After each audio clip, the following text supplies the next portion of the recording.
Já, velkomin að Rauðaborðinu. Í þættinum í kvöld, aftast í honum, að þá mun María Pétursdóttir fara yfir femínískar fréttir vikunar með Söru Steff, eins og þær gera oft hérna við Rauðaborðið.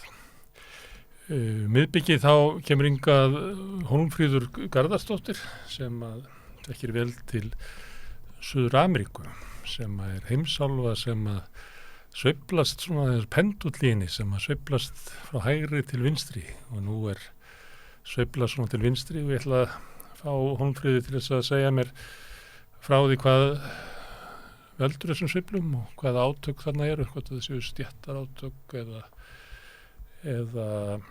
átök milli frumbyggja og þeirra sem að síðar komu og hvaða er sem að veldur og hvernig stendur á því að sama sveiflan verið ganga yfir löndin sameinlega. Þetta er ráðgáta sem að Hólmfríður kannski leysir hér á eftir. Við höfum undanfarna 50 daga haft það til síðs að fá hingað fólk til þess að ræða það sem að einhver staðar er kallað vettvangur dagsins. Það er svona að fara yfir ástandið á samfélaginu. Það er nú mikil, það vantar ekki að þetta eru áhugaverði tímar sem við lifum og margir vilja kalla þá fordæmalausa tíma. En hingað koma Ólína Kjerúlfs Þorvarðardóttir sem er prófessor og þjóðfræðingur, Þorgeir Tryggvason sem er bókmennafræðingur og tónlistarmaður og gagnrýnandi og guð má vita hvað ekki og Árni Daníel Júlíusson sem er sagnfræðingur. Ég ætla að fá þau til þess að spá í það hvaða átök það eru í samfélaginu og hvert þau geta leitt okkur. En við byrjum á fréttum dagsins og þar er nóg að átökum, ekki, María? Jú, það er nóg að átökum. Það er náttúrulega verkbannið kannski fyrst og fremst, eflingamálin. Já, þetta er eiginlega samtök atvinnulífsmálið. Þetta er nefnilega orðið samtök atvinnulífsmálið, SA-málið. Halldórs Benjamínsmálið. Já, Halldórs Benjamín. Ég held að maður ætti bara að fara að snúa þessu algjörlega, þessari orðræðu við. Með verkbanninu er náttúrulega SA orðin algjör gerandi í þessu máli. Já, einmitt. Eflingu er enda með mótmálafund. Já, það voru svona samstöðu mótmálafund í dag í hádeginu. Já. Gengu svo fram hjá þinghúsinu og stjórnarráðinu. Svolítið svip á fréttir dagsins. Já, einmitt. Og einhverju voru að tala við venjulegt verkafólk, eins og sagt er. Já. Kom fram. Já. Og það kemur í ljós að það er samstaða í félaginu. Það er það. Það eru stór hópur sem að stiður aðgerðir fórstunar og við það sem að er haldið fram, því sem haldið er svolítið fram. Það er ekki margir sem að kannski halda þið fram. Þetta er bara halda þið fram alltaf aftur og aftur. Já, einmitt. En það var ekki svona vel tekið í það þegar voru að hvetja þingmenn til að koma út og ræða málin. Kom einhverju píratar, tveir? Það kom einhverju píratar, já. Það var held eina. Já. Og Katrín bankaði á Gluggan. Nei, hún Sólveig Anna bankaði á Katrínu. Já, Katrínu, já, gerðum það. Já, en Katrín kom ekki til dyra. Hún kom ekki til dyra. Nei, einmitt. Herðu, en við vorum í samstöðinni að svona reyna að skrifa það hvað gerist þegar að verkbannið byrjar. Já. Og það sem er svolítið sérstakt við það, því að nú lætur sérstaklega moggir reyndar alltaf að tala það hvort að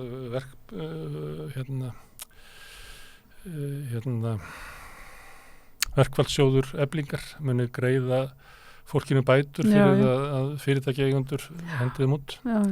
Það stendur í að sjóðurinn sé til í að bæta fólki upp, greiða fólki styrki í verkfalli og verkbanni, en það er ekki sagt hversu mikið eða hvort að borga launin og við höfum nú bent á það að þetta eru ef að 21.000 manns myndu fá sömu bætur og fólki sem fóru í verkvall að þá myndi sjóðurinn tæmast á svona 6 virkudugum.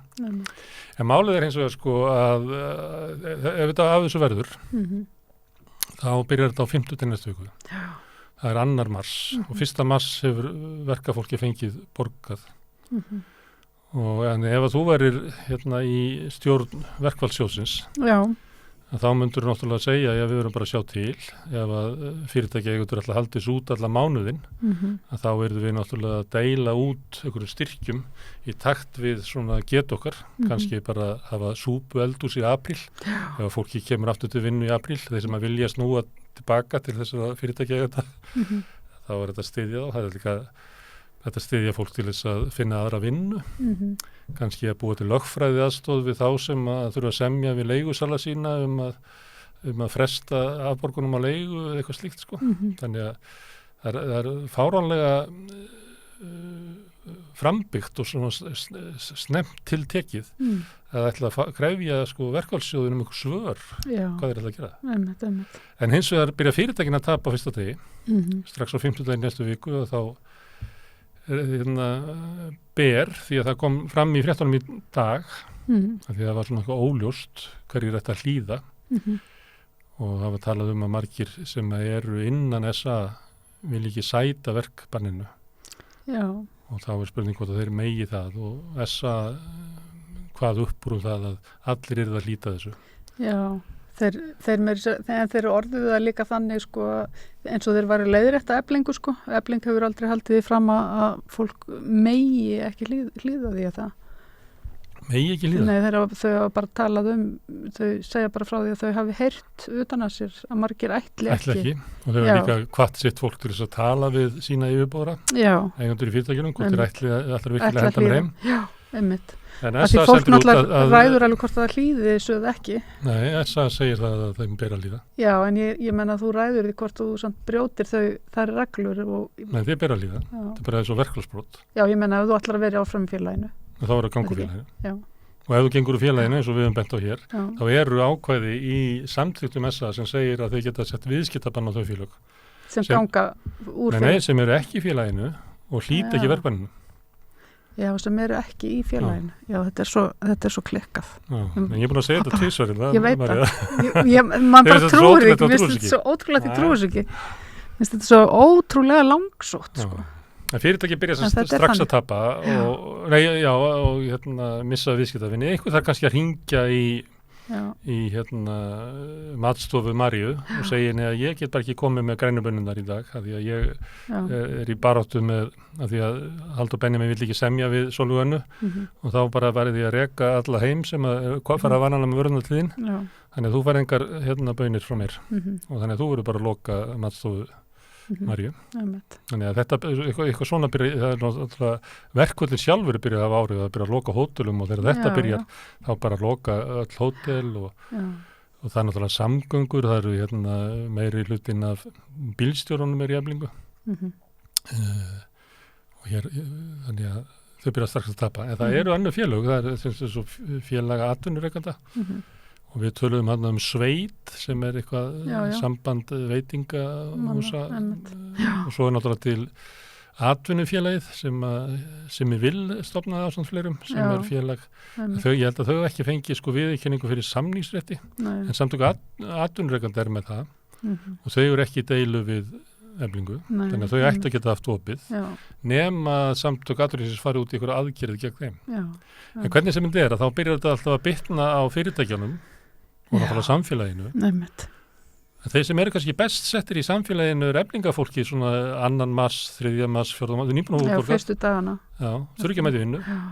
Á meðan að fólkið í bókarinn er sendur á liftarann og fórstjóri þarf að skúra og allt þetta. Þannig að En svo var spurning með Ég er stór ef að þeir hafa hugsað þetta trenda. Ég held að ég bara get ekki ímyndað mér að þeir hafa hugsað þetta þeir hafa hugsað þetta út frá því hvernig þeir ætla að klekkja á og tæma verkfallssjóðina en þeir hafa glemt að hugsa kannski afleiðingarnar á annan hátt hvernig þeir getu fengið þetta í hausinn. En svo kemur manni náttúrulega rosalega óvart þegar maður sá hvað voru margir sem að kusu. Það voru bara 3% atkvæðana, maður veit ekki hvað er mörg fyrirtæki því að stóru fyrirtækin hafa mest atkvæðamagn, að það sé ekki meiri andstaða við þetta meðal eiganda fyrirtæki. Það er bara ótrúlegt. En talandi það að þá skrifum við líka fréttum hvaða forsendur eru fyrir Eflingu til þess að kæra verkbanni til félagsdóms sem að ASÍ mun náttúrulega fara með málið en ég held að ákvörðun líki í Eflingu. Og það eru nokkur atriði sem að menn hafa verið að benda á. Eitt er það að SA getur ekki búið verkbann. Ekki frekar en ASÍ eða Alþýðusambandið. og þetta eru heildarsamtök og vegna þess hvað er alvarleikin í verkfalli og þar með líklega verkbanni, að þá þarf að vera tekið af þeim sem að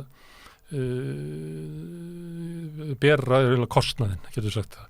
Og við sjáum það bara í atkvæðagreiðslu Eflingar þegar að vera að kjósa verkfall, þá er það bara fólki sem er að vera verkfall sem kýs. Aðrir er ekkert að kjósa það, ég get ekki kosið að þú ferir verkfall. Það er bara meikar eitthvað sens. Þannig að það er kannski ekki löglegt að láta alla félaga að kjósa ekkert frekar en starfsgreinasambandið getur ekki boðað verkfall. ASÍ getur ekki boðað verkfall og SA getur ekki boðað verkfall. Ef þú ætlar að boða verkfall þá er það mögulegt að finna einhver smærri félög. SA er náttúrulega samsett úr samtök verslunar og þjónustu, samtök iðnaðarins, samtök fyrirtæki í sjávarútvegi og mögulega þar, en öllum líkindum er það bara fyrirtæki sjálf, það er bara stjórn fyrirtækina sem þarf að taka þessa ákvörðun. Það er eitt. Annað er það að þegar atkvæðagreiðslan að þá kjósa allir sem eru í SA og þar með fyrirtæki sem eru með mjög fáa eflingastarfsmenn en marga starfsmenn eins og Marel, Icelandair, svona stór fyrirtæki og svo fyrirtæki sem eru með engan eins og Alcoa fyrir austan eða Samherji eða Ísfélagið eða Rammi eða whatever sem er að kjósa og þau koma með því þau eru með mikinn starfsafla. Þannig að það eru bara, ég kann ekki að rekna það. En það svo er ekki þetta að finna út úr því hverjir er í SA og hverjir ekki, sko. Þannig að það er erfitt svona að átta sig á þessu. Þetta er ein rökin. Önnur rökin eru þau að tilefni verkbannsins til þess að fara í verkbanna, það er bara til þess að þrýsta á samninga, að fá andstæðingina samningsborðina. Það er svona leikreglundar eins og með verkfalli. Þú getur ekki verið í verkfall til þess að þrýsta á stjórnvöldum að hækka húsnæðisbætur. Það verður að vera í tengslum við kjaraviðræður. Og þegar að Halldór er að kynna þetta planið, að þá segir hann eiginlega að planið sé að tæma verkfallssjóð Eflingar, sem er ekki lögmætt ástæða. Nei, nákvæmlega. En hann segir líka að þetta sé vonast til þess að knýja og stjórnvöld gera eitthvað. Það er líka ekki heldur lögmætt. Þannig að, og svo þegar hann fattar þetta einhvern veginn á liðin einn dagur eða eitthvað, lögfræðingur bentur á þetta, og þá byrjar hann að tala að hann sé að þrýsta á samninga. En það bara passar ekkert við það sem hann sagt, það er bara engin leið. Nei, en svo er hann líka að tala bara þessi valdabarátta, en ég meina, þetta er allt annað heldur en kjarabarátta. En hann hefur sagt að það sé engin leið að semja Eflingu. Þannig að aðgerðin getur ekki verið til þess að fá Eflingu að samningsborðinu. Og Eflingu er alltaf sagt ég bara til að sittast bara núna. Hvenær sem er, getum sami bara morgun, segir Sólveig annað. Þannig að, en svo er það að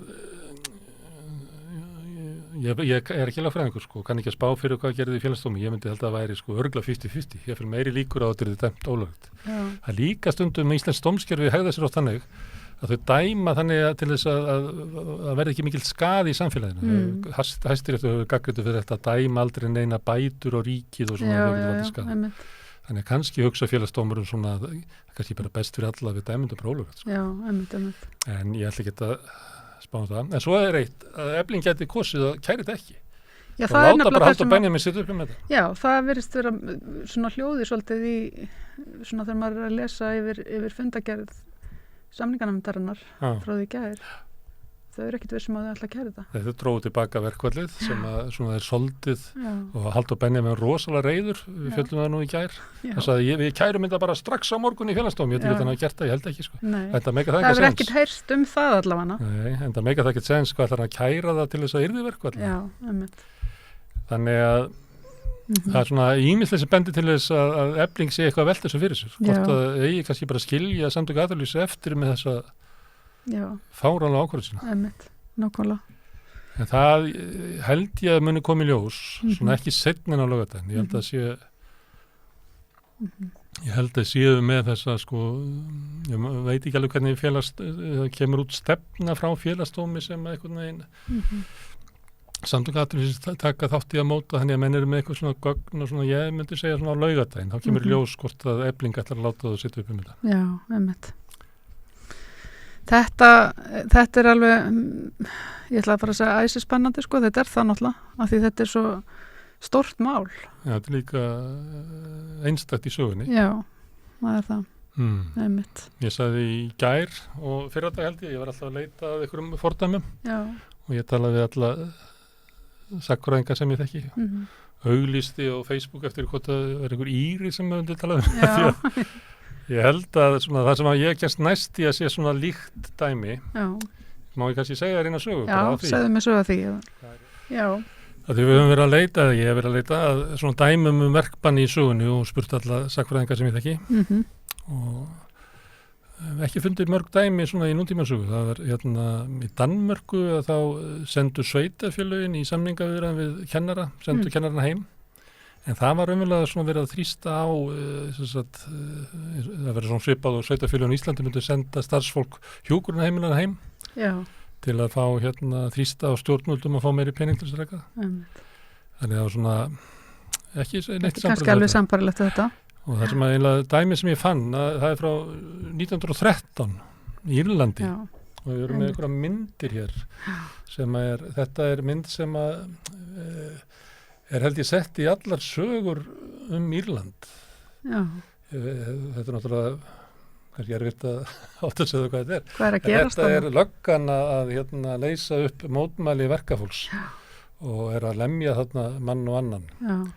Og þetta er í verkbanninu 2013, nei 1913, sem var alveg frá 27. ágúst 1913 til 18. janúar 2014 og ég með aðra mynd hérna sem er af mótmælendunum.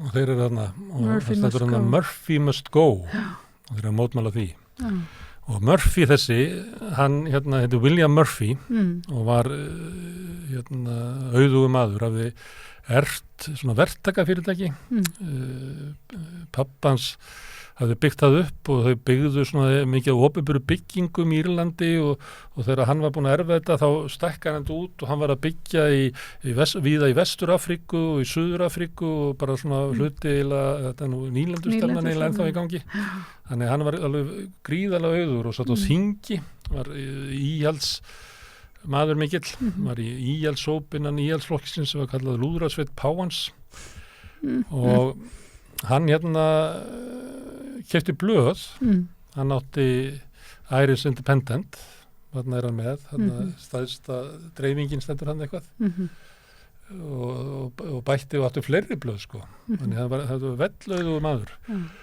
og með eitt af því sem að hann verið ég hef kannski með aðra mynd og hann var kallaður William Murder Murphy og kallaður sem hann var einn af þessu hrækam Þetta var svona hrækamasjóði. Þetta er eiginlega, og svona er hann eiginlega í sögunni, sko. Já. En það sem að hann átti svona borgarlínuna þess tíma. Lestakerfi. Já, eða svona sporvagnar svona sem er ofan á, ég veit ekki hvað það er þessu ennþá í Dublin. Og þar var maður sem heitir James Larkin sem var að stofna verkalýðsfélag sem var svona eins og svona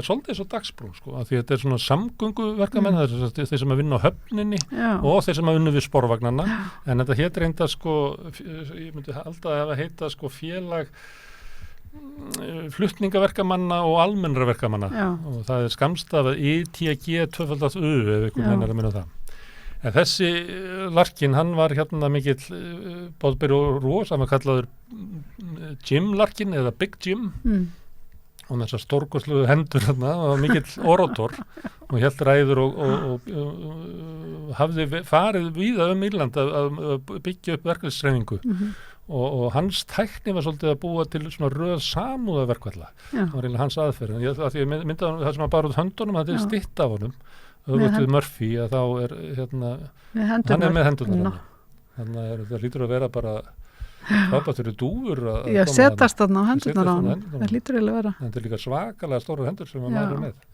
en hann er stór persóna í írskri sögu og ég meina mynda honum eða ekki mynda honum hann er Peter O'Toole að leika hann í míniseríu sem írska sjónvarpið gerði þessi viðburður, þetta verkbann er talið vera svona stæðsti viðburðurinn í sko verkalýðssögu Írlands og málið er að þegar hann fer og er að stofna verkalýðsfélög að þá Murphy og fyrirtækjaeigendur ætla að brjóta það niður. Þannig að þeir setja í gang svona spæjara sem að finna út hverjir í félaginu og reka þá. Fyrst eitthvað svona 30. Og þá verður svona mótmæli meðal verkamanna sem að vilja vera í verkalýðsfélagi og þá reka þeir aðra 300 og eitthvað fleira, svo endan og þá banna þeir að reka alla, það svona lockout, þeir með ekki vinna ef þú ert í verkalýðsfélagi og fara að flytja þá inn verkamenn frá Bretlandi, annars þeirra frá Írlandi og þá kom var Larkin eða Big Jim með þessi samúðarverkot sem var að stoppa það. Þetta var 1913 og þetta var í fátækasta hluta, þetta er bara fátækasta fólki þetta er láglauna fólkið í Dublin, bara svipað og hér. Og þau voru bara rekin heim og fengu ekki að vinna og það voru bara hungursneyð. Og meðal annars að brugðist á það að það fengu styrki frá verkalýðsfélögum í það til þess að halda sér á lífi. Og ein hugmyndi var svo að verka fólk í Bretlandi og annars á Írlandi bauðst þess að taka við börnunum og því börnum voru bara svelta inn í Dublin. En kirkjan sem að stóð með fyrirtækjaeigendum snerist gegn því og sagði að þetta var allt og hættulegt fyrir börnin að getur snúist til ef þau færi til Bretlands eða Norður Írlands getur snúist til mótmælatrúar og var eiginlega að vinna á móti verkamönnum og lögga náttúrulega líka. Hún barði bara niður mótmæli og þetta endaði ekki fyrir í janúar 1914 og það endaði að því að þá brast þessi samúðarverkfalla svona keðja sem að hafði verið og þar með minnkaði allur skaði sem að fyrirtækin sjálf verðu fyrir og enda með verkamenn gáðust upp og sneru aftur til vinnu og þurftu að skrifa undir eið að þeir myndu ekki ganga í þetta verkefælisfélag. Og Larkin þessi, hann fór til Bandaríkjanna en ég hefði með mynda öðrum sem að James Connolly, hann var líka var byggja upp þetta verkefælisfélag. Hann tók stöttu síðan þátt í páskauppreisninni 1916 og var einn af foringjum hennar og var skotinn. Það var illa leikinn eftir þannig að hann gat ekki staðið þegar hann var skotinn. Hann var bundinn í stól og svo skotinn á samt félögum sínum. Ég með mynda á honum, að stytta á honum líka. Þegar hann er skotinn? Nei, hann í Dublin. Ekki þegar hann er skotinn, þetta er samt svona eins og skot þarna baka. En Larkin, hann fór til Bandaríkjanna og stofnaði þar kommunistaflokk og tók þátt í því. Maður dæmdi það í fangelsi fyrir að vera kommunisti, satt í Sing Sing fangelsinu og snýri svo aftur til Írlands og þá vildu nú ekki fá hann inn í þetta verkefælisfélag eins og oft vil verða að komið svona annar kultúr og hann stofnaði þá svona róttakan flokk hann var komintern, var á Stalínunni en sá flokkur hann síðan inn í verkamannaflokkin.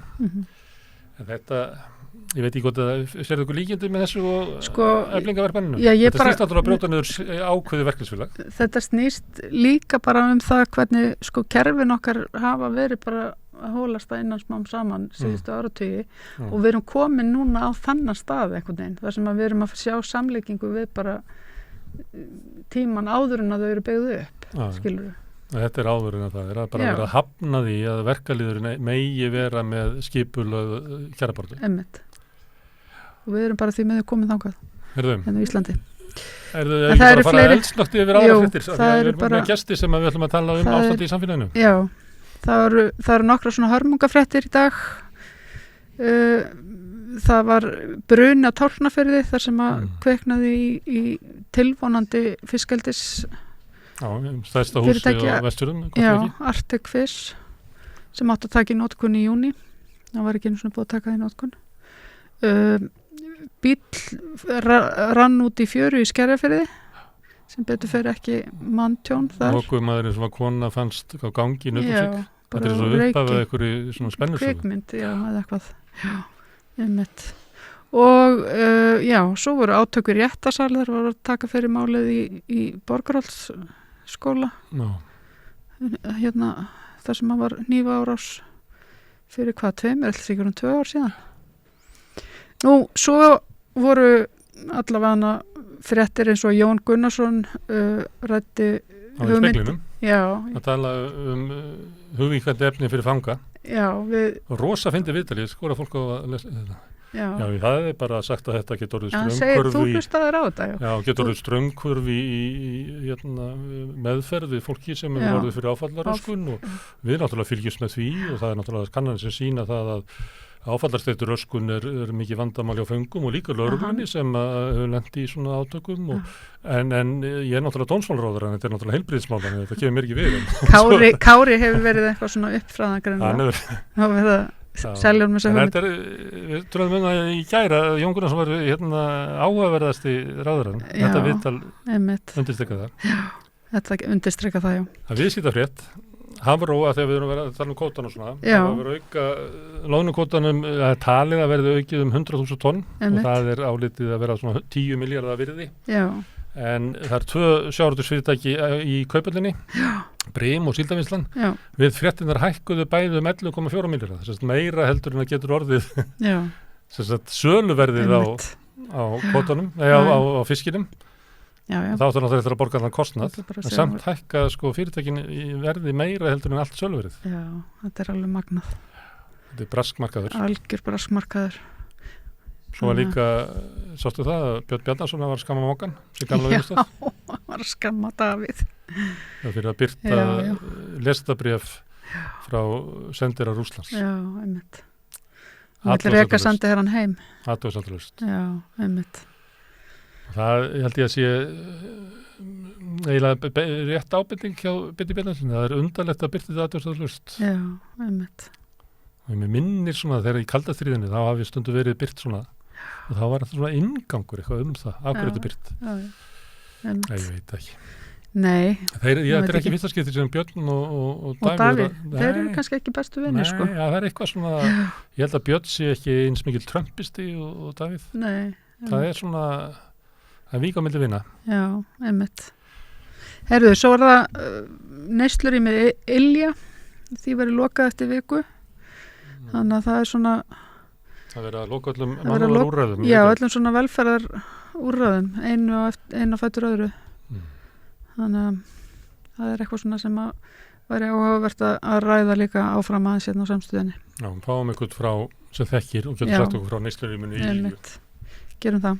Ok, herðu, þá látum við þetta duga sem frétti dagsins og afsakið aftur slitnaði útsettingin á okkur en við höldum áfram ótröð og hér á rétt og eftir kemur gott fólk og ætlar að ræða ástandi í samfélaginu. Þetta er augnablik.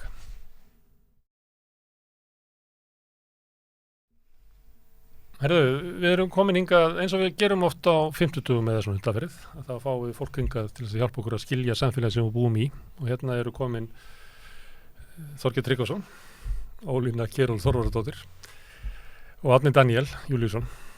Við erum öll velkomin. Herðu, þetta er kallað fordæmalausi tímar og þá verður maður að fara að fá hjálp til þess að skilja hvað svona tíma maður er að lifa og það eru rosalega átök í samfélaginu og náttúrulega fyrst og fremst í kringum þessi kjaramál. Ólína, má ég spyrja þig hvernig upplifir þú það hvað eru átökin? Það er náttúrulega sverfa til stáls á milli þeirra sem meira eiga og hinna sem minna eiga. Það er náttúrulega að kristallast núna þessi sívaxandi misskipting sem hefur verið að eiga sér stað í samfélaginu undanfarna áratugi. Og og svona, það varð líka á tímabili ákveðin þróun innan verkalýðshreyfingarinnar fannst mér þar sem hún slæfðist, stéttabaráttan slæfðist verulega á tímabili. Svo þegar Sólveig Anna kemur til sögunar, þá kemur hún svolítið eins og ferskur vindur inn í þetta allt saman með nýjar áherslur og endurvekur svolítið gömul grunngildi í sérstaklega í verkalýðsumræðinni. Og svo hafa náttúrulega orðið verulega átöku kringum það. En það sem mér sýnist, harkan í þessum átökum núna, sýnist mér stafa af því að atvinnurekendur gera sig grein fyrir því að þeir gera sig grein fyrir þessari vaxandi andstöðu eða þessari að þeir sjá sér hag í því að reyna að brjóta á bak aftur núna í eitt skipti fyrir öll þessa sjálfstæðisviðleitni þetta drepið áður þetta verður já, það skýrir náttúrulega þessu ofsafengnu viðbrögð hjá SA. Og ég get ekki, sko, maður hefur náttúrulega heyrt talað verkbönn í tengslum við verkföll í tímans rás, þó hefur því ekkert mjög oft verið beitt. En verkbann af þessari stærðagráði held ég að sé alveg óheyrt. Að setja 21.000 manns í verkbann og senda það launalaust heim sem viðbrögð við verkfallsboðun 1700 félagsmanna í Eflingu. Það er verið að tífalda áhrifin af vinnustöðun. Það er ansi ríflega ílagt af hálfu atvinnurekanda, myndi ég segja, og viðbröðin sé ekki í takt við svona þína raunverulega kjaradeilur, þannig að það hlýtur að vera eitthvað annað sem liggur að baki. Já, ég held að þetta sé pólitískur þrýstingur sem verið er að setja núna og það er eitthvað stærra plan sem liggur undir hjá atvinnurekandum, heldur bara að eiga við þetta eina stéttarfélag. En þeir sjá náttúrulega í þessu tiltekna stéttarfélagi ákveðna ógn. Auðvitað getur spilað inn í þetta líka eitthvað persónulega óvild á milli forystumanna SA og Eflingar. Það er ekkert ólíklegt eins og orð hafa fallið á milli þeirra. Og oft við gerst svo sem það bara skipta ég meina, menn eru náttúrulega bara í þeim í sínum hlutverkum, sko, og Sólveig náttúrulega sérstaklega í sínu hlutverki fyrir sitt félag í tvímælalausu umboði fyrir það sem hún er að gera.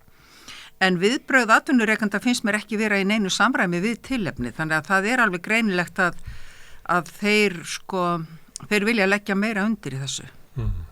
Þorgeir, kannt þú að lesa inn í hug Halldórs Benjamíns og hans? Nei, mér finnst nú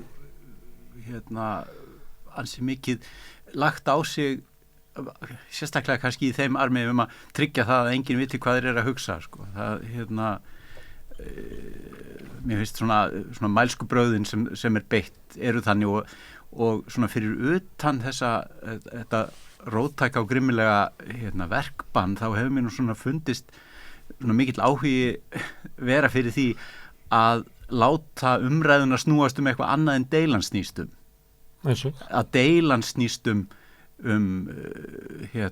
möguleika fólks á að komast af á laununum sínum og en umræðan er alltaf að þokast inn í annars vegar náttúrulega svona einhverja mjög nýjálulega lagatæknilega atriði í sambandi við miðlunartillögur og allt það og svo bara einhvern þras persónur og kurteisi og einhver orð sem hafa fallið, sko, og bara svona að flækja málin þangað til að allir eru búin að missa listina. En undir niðri kraumar náttúrulega málana sem að Sólveig Anna var svo ósmeklega að setja á dagskrá að launin duð ekki. Finnst þér það vanta bara í umfjöldu fjölmiðla að segja frá því hvernig fólk í Eflingu hefur það? Já, það var nú reyndar einhver ávæningur af því áðan. Það var bara í síðasta fréttatíma, þá var aðeins verið að tala við fólk niður á Austurvelli það, en ekki verið að tala við áhyggjufulla fyrirtækjaeigendur að fyrirtækið þeirra væri lokuð. Það gerist líka þegar Efling fór í Hörpu, þá loksins heyrðist smá raddir. Þetta er snjallt á Eflingu að vera eitthvað það sem er fjölmiðlamenn mæta, þá heyrast raddir almennina félagsmanna. Já, og svo má nú líka bara vera að þetta verkbann setji það svona svolítið fókusin á það að málstæður þeirra hljóti að vera einhvers virði úr því að það má ráðast á hann með þessum krafti. Mér finnst fjölmiðlarnir hafa svolítið verið einhliða, voru það sérstaklega framan af. Einhliða í sinni umfjöllun þessi átök og það var á tímabili sem að mér sé að talað kjaradeilu Eflingar og það vantaði viðfangið, vantaði SA og það er auðvitað að gera það í dag þegar umræðan alltaf, já, og umræðan var alltaf lengi vel bara á forsendum samtaka atvinnulífsins, endalaus viðtöl við þá. En þeir eru það er svolítið eins og áherslan sé að breytast og kannski tímabært fyrir löngu. Þannig Daniel, ég verð að geta þess að þú ert mágur umræðar Sólveigu Önnu. En hvernig, ef þú lyftir upp úr því hlutverki, hvað er átökin?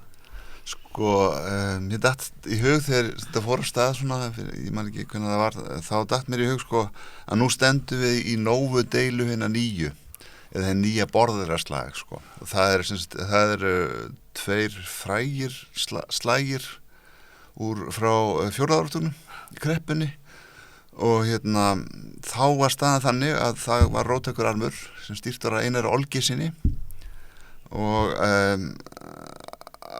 það voru kommunistar og þeir stofnuðu, þeir höfðu Einar Olgeirsson hafði algjör yfirráð í verkalýðssambandi Norðurlands og Alþýðuflokkurinn, hann var hundóanægður með þetta og það var sem sagt allt gert til þess að kveða niður þetta bandalag þarna fyrir norðan og þar á meðal voru stofnuð gul verkalýðsfélög á Akureyri og bara all Norðurland, það er að segja gul verkalýðsfélög, það er að segja verkalýðsfélög sem voru stofnað annað verkalýðsfélag við hlýðina á því róttæka sem að menn töldu sig geta haft betri stjórn á. Og þetta sko virðist vera eins og þetta sé sko núna, mér datt þetta í hug þegar þú veist, þetta kom ansi mikið á mann þegar sáttasemjari ríkisins leggur fram sáttatillögu sem að beint upp úr sko tillögum samtök atvinnurekenda. Þetta er svo eitthvað furðulegt og augljóst að það er eitthvað annað í gangi heldur en viðbrögð við venjulegri kjarabaráttu. Þannig að mér datt það í hug, þetta væri verið að núna áttu þetta fólk sig á því að það væri komin fram að róttækur armur í verkalýðshreyfingunni og hann ætlaði ekkert að fara. Og þá grípur sig einhvers konar desperasjón því að þetta mjög desperat aðgerðir að ráða ríkissáttasemjara til þess að hann byrjaði bara að eyðileggja embættið basically. Leggur það í rúst sem sko sáttamiðlari og í öðru lagi þá gripið til verkbanns sem hefur ekki frést af síðan og Írlandi 1913. Þetta eina sem ég finn sko. Já, það var ég bara áhuga sakfræðingur að googla bara eitthvað. Annað verkbann í Danmörku 2013. Það var þegar kennararnir voru fristir út í sko. En var það ekki krafa á ríkisvaldið, þar sem að sveitarfélagin að gera kröfu á ríkisvaldið út af, þannig skil ég það, en það kannski það þótti líka sérstakt í Danmörku það var senda kennarana heim og menn eru ennþá hann hérst það sko. En þetta alveg og það svo margt sem sko einhvern veginn úr takti og í ólægi í það eins og þessi panik í viðbröðum stjórnvalda, viðbröðum atvinnurekenda, það einhvers konar svona eins og Dani segja verðni af lafi. Ok. Má ég pröfa að spyrja ykkur einu þá?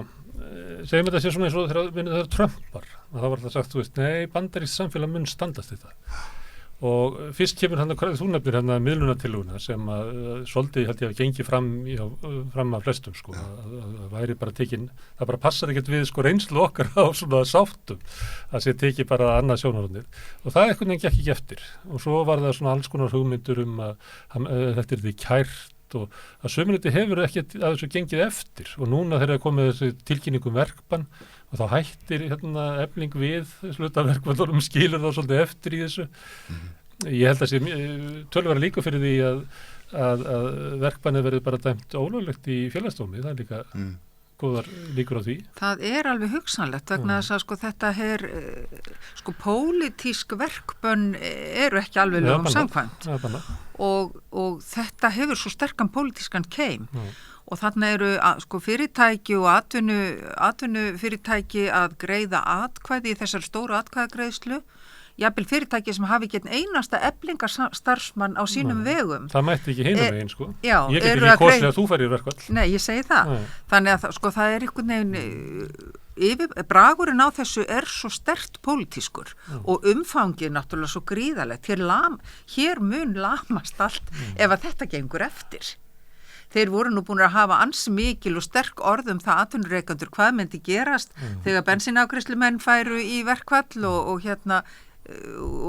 ykkur fleiri sko og starfsfólk á hótelum en svo ætlaði þeir að setja 21.000 manns í vinnustöðun og hvað gerist þá?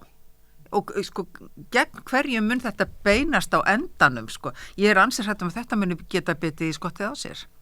Já og það einhvern veginn þegar að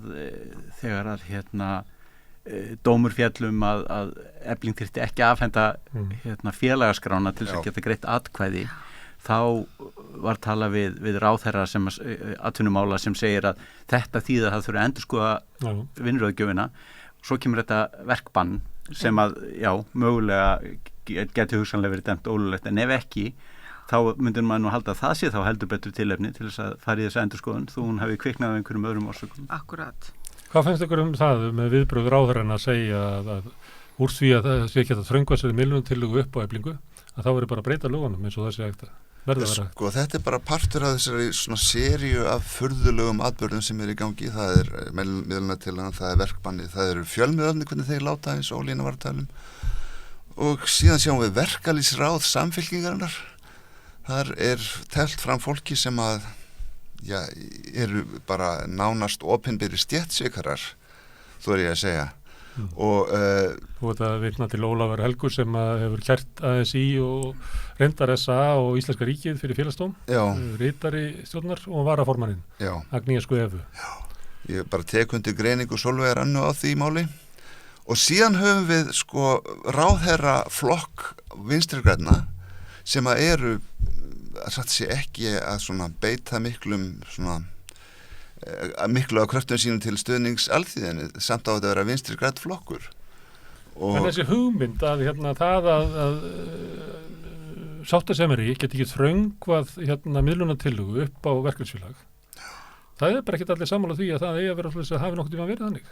Þannig að allt í einu verður þessu hugmynd bara einhvern veginn til að úr því að það er ekki hægt, þá verður bara að breyta lögunum svo þetta sé hægt. Já, það er nefnilega svolítið sérstakt og það má alveg setja sko spurningamerki við þessa þróun sem hefur verið með stóra samflotið í þessum samningum yfirleitt. Að sko eins og þegar Efling sker sig frá núna þá er látið eins og það sé einhver kórvilla, en staðreyndin er auðvitað svo að samningsrétturinn er hjá verkalýðsfélögum, hjá stéttarfélögunum. Þau eru með samningsréttin.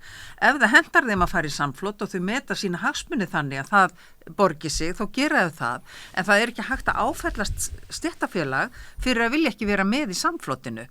Og ef að það er orðin einhver sjálfstæður röksemd að samningar við aðra í samfloti hindri það að hægt sé að gera Eflingarsamning við Eflingu, sko þá er verkalýðsbaráttan komin líka bara út í svolítið töluverðar ógöngur, myndi ég segja. Þá er þetta orðið svona, að því að menn tala oft höfrungahlaup, þá er þetta orðið eiginlega öfugt höfrungahlaup, þá bara sá sem blikkar fyrst, hann bara er með samningsréttin fyrir hönd allra og SA getur valið hver það er. Já. Og það getur eiginlega ekki verið að það hafi verið hugmyndin. En samt sko, þá hefur það verið eiginlega, og ég held að það hefur gerst einhvern tíma fyrir einhverju, kannski þessu tímabili sem þú varst að lýsa, að verkalýðshreyfingin og alþýðusambandið felst einhver leyti inn á þetta, að þó svo að hafi ekki verið bara þú tekur hennar samninga eða bara það verður ekki neitt, að það var svona, það verður að vera innan ramma þessa samnings sem að ég næ ekki alveg af hverju er sjónarmið verkalýðshreyfinguna, því það ætti að vera þannig að ef þú nærið einhverju meiru, þá er bara hærra gólfið þegar ég byrja næst sko. Ég held þetta hafi byrjað að þróast upp úr þjóðarsáttasamningunum á sínum tíma og þá voru náttúrulega mjög ákveðnar aðstæður í samfélaginu sem að skýrðu það að menn ákváðu að taka höndum saman. En af því ég tengist nú svolítið verkalýðsbaráttu fjölskyldu, tengdafaðir minn Pétur Sigurðsson var forseti Alþýðusambands Vestfjarða og ríkur þáttakandi í þjóðarsáttasamningunum og stóð fyrir ekki alltaf í liðinu og stóð fyrir verkfallinu 97 þegar barist var á bryggjunni fyrir vestan og svona. Að sko ég man bara mjög vel eftir því að því þá er ég fréttamaður og ég var að fylgjast svolítið vel með og ég rætti þetta oft við hann að sko verkalýðsforingjarnir gömlu, þeir báru það mikla virðingu hver fyrir öðrum að ef að menn sömdu betur, þú veist, þá komið þeir aldrei í bakið hver á öðrum með það. Þeir litu einmitt svo á, þeir samglötust ef að, og sko þó þeir væri kannski ósáttir, eitthvað innbyrðis út af einhverjum samskiptum, þá stóðu þeir alltaf saman út í frá. Og það var bara samstöðu krafan, hún var bara býsna rík, þessi móralska krafa. Það hefur svolítið látið undan, sýnist mér á atburðum síðustu missera á ára, í miður. Einn kunningi minn sko talar að fólk hafi gleymt hvernig á að gera verkföll, hvað fer fram í verkföllum og hvernig verkalýðshreyfingin á að haga sér einmitt við svona aðstæður þar sem að einhvers klífur sig út úr ætlar þá að stinga hann í baki, það þekkst ekki í gamla daga. Það var eitthvað svona heiðursmannasamkomulag. Sko. Já, það er heldur ekki klók stefna, sko. Nei. En maður kannast við, og þeir kannast við náttúrulega líka, það var fundið af flugumferðarstjórum og svona fámennum stéttum sem höfðu einhvern veginn svona líkiltök, þannig að verkvöldu voru hættuleg, stundum við lækna og svona, en svona við svona breiðan massa, þótt að hann reyna að fá eitthvað meira, ég bara man ekki eftir þessu. Og svona láglauna og líka svona láglauna hóp, sko, þetta náttúrulega það stéttarfélag sem með sko flesta láglauna, erfiðisfólk og láglaunafólk innan sinna raða og það allt öðru vísi þó slíkur hópur beiti afli sínu, lögmætu afli til verkfalla og annað, heldur en þegar sko sá sem valdið hefur og vinnuveitendavaldið kemur af þvílíku ógnar afli eins og atvinnurekendur að gera núna, það svo mikið ofbeldi að ég held að fólk sé bara svolítið slegið yfir því. Og þetta bara hópur sem þarf að greinilega, reglulega að minna á mikilvægi sitt. Já. Það þarf ekki að segja manni í löngu máli frá mikilvægi flugumferðarstjóra. En við þurfum að finna fyrir því hvað gerist þegar að félagsfólk Eflingar hverfur á vettvangi. Einmitt, ræstingafólkið, Þið fáið að upplifa þetta á 50. næsta. Það verður eins og risastór kvennafrídagur. þar sem að sko við sjáum mikilvægi láglunafólks sem eru mikið til innflytjendur og stóruleiti konur þegar þau ganga bara út úr samfélaginu undir forustu Halldórs Benjamins að þá mun Íslands samfélag sjá hvert mikilvægi þess að fólks býst við þetta verður sögulegu dagur 2. mars verður kannski þetta verður haldið ábygglegt Árni Denni, þú nefndir VG, hvernig finnst þið svona pólitíkin taka þessu? Þetta náttúrulega rampólitískt mál. Já, sko... Það eins og allir séu hálfræddir að tala við þetta?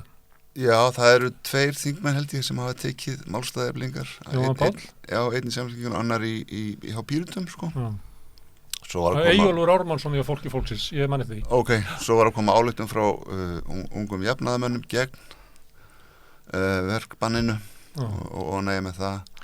Og þá nú Samfylkingin ekki alveg að klikka. Nei, reyndar ekki. Og síðan það fólk sem bara eins og Sigurður Pétursson sem bara virkilega hefur greint stöðuna vel og já, þegar hefur leitað til hans. En sem sagt með pólitíkina þá erum við sem sagt að sjá núna þessa, já það margt í því sko, en það stefnuleysi.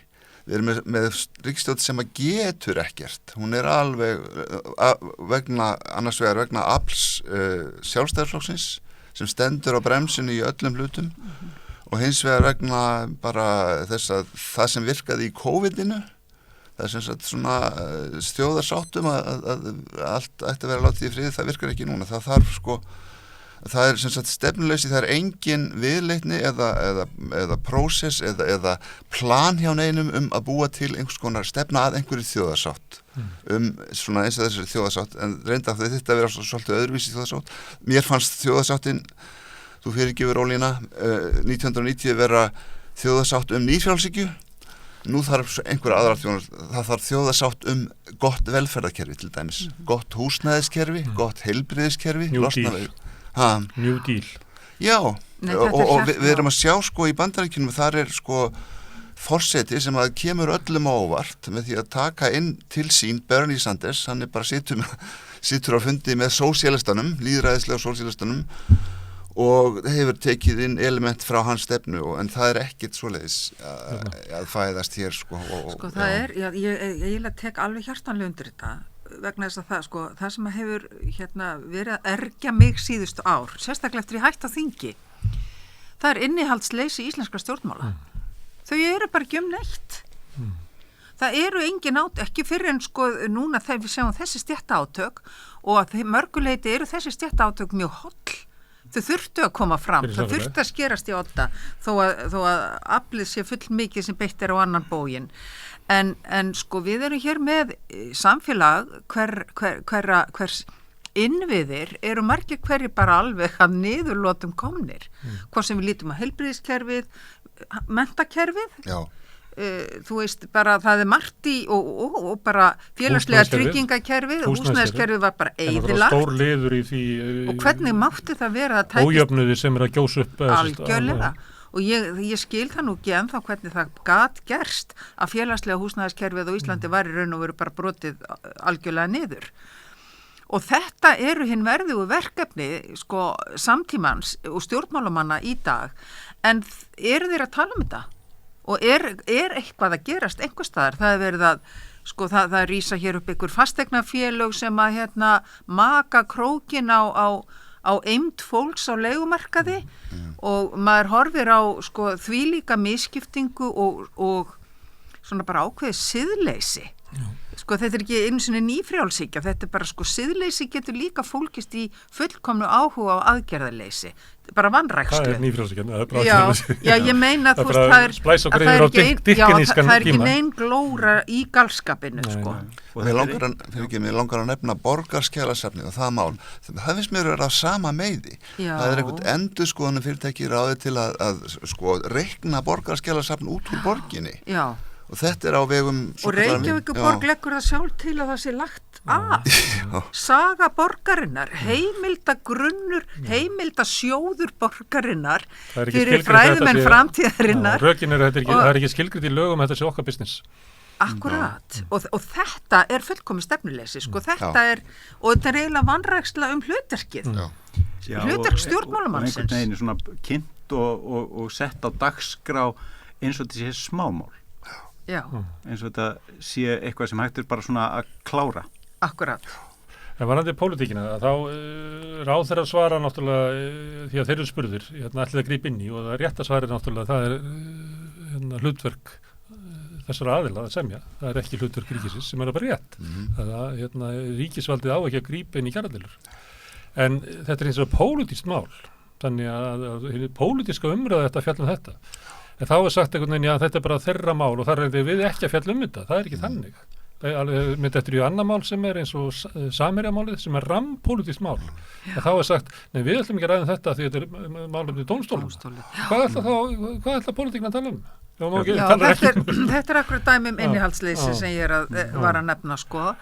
Og það er náttúrulega þetta svolítið undarlegt að sjá sko VG í þeirri stöðu sem þeir eru núna. Algjörlega í járnum samstarfsflokkana, þessi flokkur sem er sprottin beint upp úr kviku íslenskar verkalýðsbaráttu upp úr borðaraslagnum og nóguslagnum. Já, þannig að sko og það er mjög sérstakt að verða vitni að því að þeirra skoðana og athafna leysi sko og samstöðu skort getur við sagt gagvart sko baráttunni, gagvart sjónamiði láglaunafólks, kröfunni að hafa laun í sig og á og að enda nái saman. Það er mjög einkennilegt að sjá einmitt þennan flokk, svona lamaðan. Mér finnst ég sjá beina þráð á milli vinstristjórnarinnar 2009 til 13 og framistöðu vinstrigarna núna. Sko þar var, stjórnin var lömuð eftir gríðarlega átök innan vinstrigarna, 2 síðustu ári sem hún satt. Hún byrjaði á því að taka til greina ákveðna kröfur mótmælenda, bara alveg á fyrstu mánuðunum. En svo fór þetta út í sko, umsóknum Evrópusambandsaðild og iSafe slægin allan og þá kom sko forsetinn, Ólafur Ragnar Grímsson, inn í málið og þjónaði því hlutverki sem að vinstri flokkar ætti að gera. Hlusta á fólkið. Já. Þannig að þarna við erum, þetta er kemur ekkert óvart að þú talar klopningin inn í VG, það var mikil klopningur og einhvern tímann taldi það til því að hvað margir fjallu fyrir borð og svo hélt það áfram á síðasta kjörtímabili, þá fjallu 2 þingmenn fyrir borð og gæti þetta haldið áfram? Hvað er hægt að taka lengi utan af VG? Og hver er kjarnin? Sko, þegar er þetta laukur, er það ekki kjarnin í þessu? Já, og sko, eitt er það nú, sko, hvernig flokkurinn þrífst, en sko, hvert fara munaðalausu kjósendurnir? Sko, hverjir voru að kjósa, hvar standa þeir miða við flokkin og hvert leita þeir þegar þeir sjá að honum er ekki treystandi og hann bara hefur engan hrygg. Það er eitthvað sem verður mjög fróðlegt að sjá. En sko kjósendur hegða sér náttúrulega svo ótrúlega ólíkan hátt sko. Þetta eru margir einstaklingar sem slætti af fólki, margar sjálfstæðar ákvarðanir. En talandi sko aðgerðir stjórnvalda, sko áður en stjórnvöld fara að skipta sér að þessu frekar með inngripum, þá hlýtur að koma til kasta ríkissáttasemjara. Að koma með miðlunartillögu núna. Og ég sko hafi hinn verið ótímabær þá væri þessi verulega tímabær eins og staðan orðin. Það gerist nú alltaf öðru hverju að maður gargar á sjónvarpið að nú á að spurja einhverju sem að ég myndi spurja og eitt af því var náttúrulega þegar að hann var rétt kominn til leiks og allt var í hnút og hann spurður og hann hefur verið spurður síðan nokkrum sinnum er ekki núna tími til að leggja fram miðlunartillögu og hann hefur alltaf sagt nei. Og hvað segir það hina miðlunartillöguna? Það væri mjög gaman að heyra hans álit á því. Gilda ekki rökin fyrir þeirri miðlunartillögu sko einmitt núna? Það er ein svona setning sem að fylgir oft þessu þegar hann segir nei, en það er að ég er auðvitað að tala við menn allan daginn. Og líklega, og ef maður trúir því að hann sé að reyna að finna það, hvar gæti miðlunartillagan legið, að ég geti trúið að hann sé bara oft á dag að heyra í fólki til þess að reyna að átta sig á því, hvar gæti ég hitt á miðlunartillögu sem annar aðilinn hafnar ekki. En nú er náttúrulega Sólveig Anna kom náttúrulega með útspil núna síðdegis sem ég taldi mig hafa heyrt í kvöldfréttunum þegar hún segir sko það væri hægt að semja við okkur innan þess kostnaðarramma sem samtök atvinnulífsins hafa varðandi hina samningana sem hafa verið gerðir. Og ég meina, hvernig stendur á því það ekki látið á það reyna hvort að þeir útreikningar standast? Sko það bara greinilegt að það ekki viljið til samninga. Það frásögn Eflingar sko, þau hefur verið komið mjög nærri þessu, þau fjallu frá 15.000 króna framfærslu uppbótinni. Þau fjallust á að hagvaxtaraukin sem tilheyrir lífskjarasamningnum og detta inn í apríl falli inn í þetta og eftir stóð bara það að laga launatöfluna þannig að hún væri jaft kostnaðsum fyrir fyrirtækjaeigendur í Reykjavík og fyrirtækjaeigendur út á landi. Af því að út á landi er fólk með lengri starfsaldur og eitthvað fleira, þannig ef að samningur SGS sem var með brattari hækkun eftir því sem fólk var með lengri starfsreynslu væri fluttu til Reykjavíkur, að þá yrði kostnaðurinn sem að væri kannski metin á 8,7% út á landi, yrði kannski bara 6,3% í Reykjavík. Eitthvað svoleiðis og ég gef bara eitthvað svona dæmi. Og þau töldu sig verið búin að finna einhverju töflu og væri á leiðin á því en þá allt í einu kom samtök atvinnulífsins með sína eigin töflu og þá var það bara komið út í 2.000 krónum meira á fyrsta þrepi heldur en í starfsgreinasambandinu en 4.000 krónum minna á efsta. Og það er þetta sem er svo óþægilegt sko, að því að þetta eykur svo tilfinninguna fyrir því að samtök atvinnulífsins, þessi samningur er ekki það sem máli skiptir. Þau ætla að brjóta bara Efling og bak aftur. Af því að sé þetta allt saman rétt, þá náttúrulega hljómar þetta eins og nákvæmlega það sem hann gera bara sólarhringum saman í karpúsinu, að leysa svona mál. Ekki með því að setja á verkbann. Og bakgrunnurinn er sko óðagróði fyrirtækja sem eru mörg ferðþjónustu fyrirtæki búin að hafa stórar fjárhæðir í styrki í COVID frá íslenska ríkinu, frá almenningi og svo framvegis og þannig að þetta er fólki svona þú veist bara þetta er svo fólki blöskrar bara held ég stóra hópum sko. Það er náttúrulega annar sem er bakgrunnur þessar samninga sem er náttúrulega mikil verðbólga og svo er ógnargróði, ég held að segja það, bara fyrirtækjarekstur aldrei gengið betur heldur en fyrir það og bara hverju meinast að degi koma tölur sem að ítöndu það var að koma núna í morgun sem sagt bara virðisaukaskattsveltu tölur frá Hagstofunni og þá er bara veltan sko fyrirtækjunum er eitthvað 14,5% í 9,9% verðbólgu, þannig að það er sko mikil veltuaukning umfram verðlag og sem ætti að þýða að það verður ekki svigrúm til þess að það er bara líka bara hagnaði fyrirtækja og það er svigrúm, miklu meira heldur meira á starfsgreinasamningnum. Já, og við vitum það öll vegna sem við höfum fylgst með fréttum og við vitum að gróði stórfyrirtækja verður aldrei nokkuð tíma verið meiri. Hann er bara sögulega meiri heldur en hann hefur nokkuð tíma verið. Og það er náttúrulega það sem að gerir þetta svo óaðlaðandi allt saman og líka svo sér maður auðvitað þannig eru menn með 3-4 milljónir á mánuði sko að berjast við fólk sem með undir 400.000 krónum jafnvel á mánuði. Sko það er tífaldur munur. Sem er tekin sko svo mikli skattar af. Það er engar bætur sem koma sem voru á tímabilum áður, barnabætur, vaxtabætur og slíka bætur. Það er ekkert sem að svona...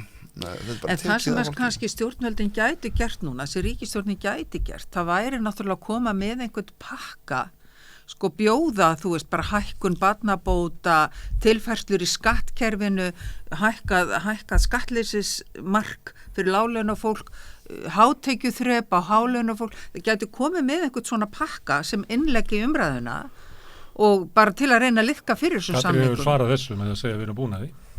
Já, þau eru náttúrulega ekki búin að ganga kannski nógu langt í því, þau gætu gert betur. Eitt af því var það að þau ætla að halda áfram að hugsa leigubremsu sem þau lofuðu 2019. Og svo er náttúrulega alltaf þetta tilsvar hjá stjórnmálamönnum sko í dag, ég veit ekki hvaða ósiður þetta er í hverskipti sem eitthvað kemur upp að þá er alltaf, já við skulum skoða það, nú er rétt að skoða málið, en það er aldrei neitt gert sko.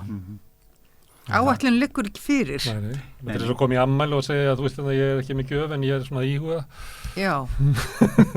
Alla leiðina hérna upp bóklaustíðin var ég að íhuga hvað ég ætti að gefa þér en ég kom ekki með neitt.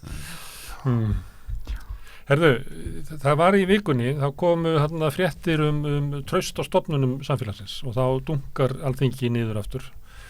Kannski er það að við erum bara komin í normal ástand eftir COVID. Það reisa þess upp í COVID.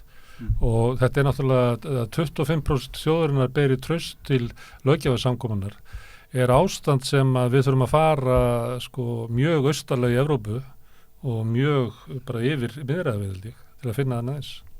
Hvað er þetta með íslensku þjóðina? Af hverju erum við svona ósátt við stjórnvöld? Það er vegna þess að fólk finnur ekki að stjórnvöld sé að vinna, sko það finnur ekki fyrir hvað maður að segja, föður og móður hlutverki stjórnvalda, þú finnur ekki fyrir því.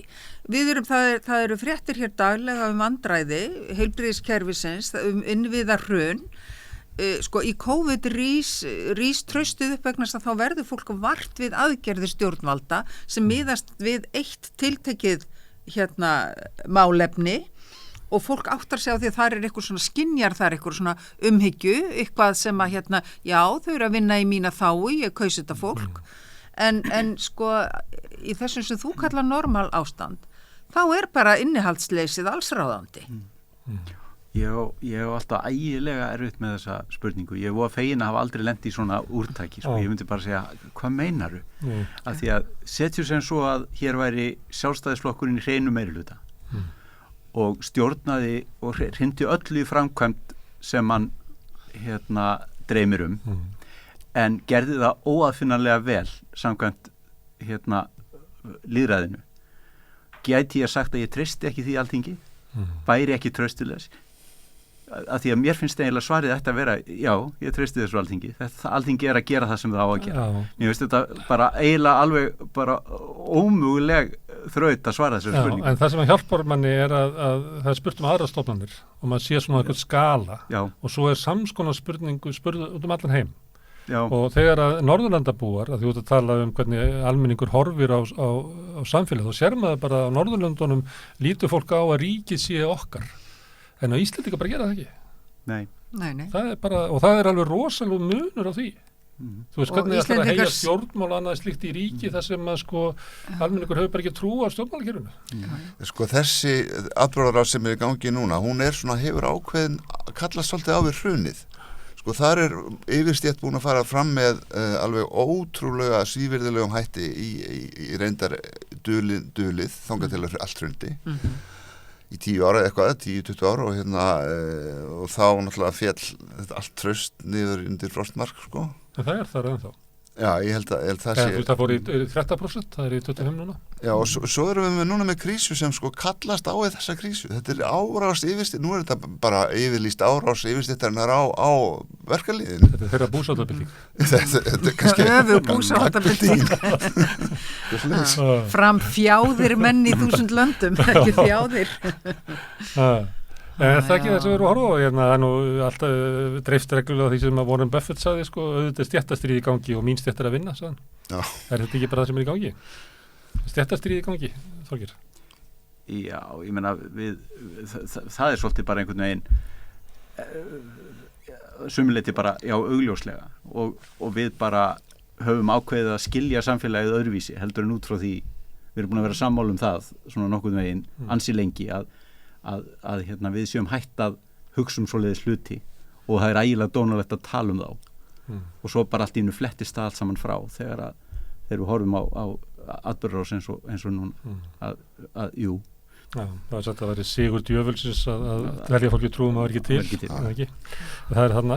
En núna, það er eitthvað við þetta, bara hvernig tónnin og hvernig ákvarðanir eru, sem eru svona ákveðnari heldur en hefur verið áður. Það er svolítið eins og bara Margaret Thatcher sé allt í vöknuð eða eitthvað. Það er eitthvað svona stemming í þessu. Og þá langar mér að spyrja, sá sem hegða sér svoleiðis í stríði, stéttabaráttu, hann hlýtur að meta það svo að andstæðingur sé veikur fyrir. Ég held að það sé vanmat, ég held að andstæðingur sé ekkert veikur. En á hverju metur hann að það sé veikur? Það er bara, ég veit ekki, hann kannski metur það þannig, þú veist, ég held að það sé alveg ekkert að meta á annan hátt, sko. En, til dæmis, ég bara nefna kergjunum sem kemur upp þegar SGS semur við atvinnurekendur svona, eins og ég segði á hann, lágar kaupakannir. Þá kemur upp kergja hjá eins og róttakari partinum hjá Eflingu, sko. Vaffer lappaði út af þeim samningi, en samt var haldið áfram, sko, semja. Þó svo að Vaffer rauk út úr því, það var í samfloti með þeim. Og þeir sættu sig ekki við þessa niðurstöðu. En það samt var gengið frá samningunum. Og því þröngva svo upp á Vaffer og svo að það þröngva upp á Eflingu. Svona setup, ég meina það, fólk sætti sig ekki við svona, alls ekki fórustu Eflingar, ekki síst þegar fórustu Eflingar búin að taka til heimi á sér og hefur öflugt bakland, bæði að skrifstofa með almennings. En svo er náttúrulega eitt í þessari deilu sem er svolítið bleikifyllin í búðinni sem að má bara í herbygginu, sem að má kannski ekki nefna, en þetta er allt blandið, finnst mér, kvenfyrirlitningu. Já.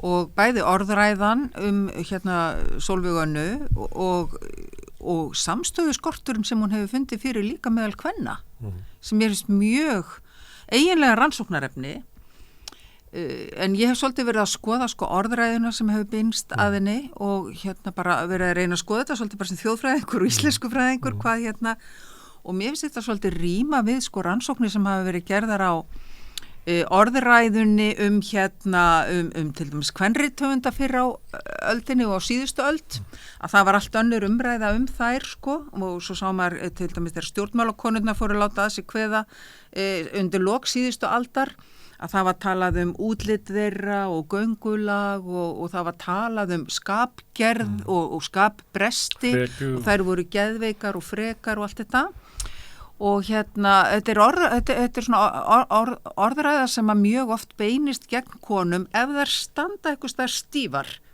standa fastar fyrir og svo er náttúrulega Sólveig Anna mikill, hún er ræðuskörungur og kemur vel fyrir sig orði og er mjög beinskeitt.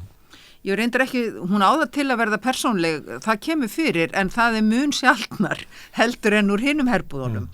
Og orðræðan bæði sem svo eru atvinnurekendur alltaf að verða orðljótari og orðljótari eftir sem að deilan magnast og hún er smættuð, henni líkt við barn í sælgætisbúð sem getur ekki leynt gleði sinni þegar fyrsta verkfallsboðinu var samþykkt að sjálfsögðu varð hún glöð auðvitað að því skildi kon ekki brosa ef hún nær árangri í einhverju. En svo var hún líka í hópi með félögum sínum. Með félögum sínum, sigur reif með sínu fólki og menn verða bara að horfast í augu við það, hún er foringi fyrir sínu liði, hún er með fullt umboð og hún hefur sínu hlutverki að gegna og berum virðingu fyrir því, þó ekki sé annað. Og við sýnt það í öllum þessum atkvæðagreiðslum með verkfallið að hún nýtur bara stuðnings og traustsins síns fólks og svo er þetta náttúrulega eldklár kona augljóslega og hún er ekkert barn eða lamb að leika sér við og það þurfa menn líka bara svolítið að fara að taka með inn í myndina. Ég vil nefna í þessu sambandi að það er ákveðin hópur feminista sem að hefur svona tekið aðstöðu gegn henni. Já. Og það er einn góður maður, Þór Sari, hann kallar það tækifærisfeminista. Ég finnst það ágætis orð. Já, það sýnir líka svolítið sko hvernig kvennabaráttan hefur svolítið, hún líka farin að fletjast svolítið út á grundinni, sko, frá því að vera í raun og veru stéttabarátta hálfpartinn því að konur litu á tímabil á sig sem stétt í samfélaginu.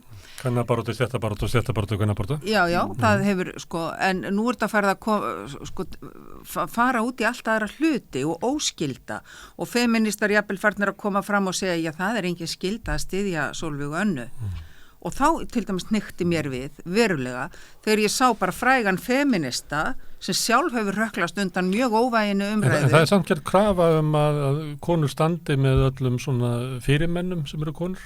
Sko, og stjórnmálafólki sem að verður fyrir árásum þá gerð svolítið krafa á konur að standi með konum. Konur eiga að standa með konum, þú veist, þær þurfi ekki að vera sammála alla hluti, en ef að konur að berjast fyrir aðrar konur, eins og til dæmis Sólveig Anna að gera, hún með stóra kvennastétt, að þá finnst mér bara skylda íslenskra kvenréttindakvenna og feminista að standa með henni.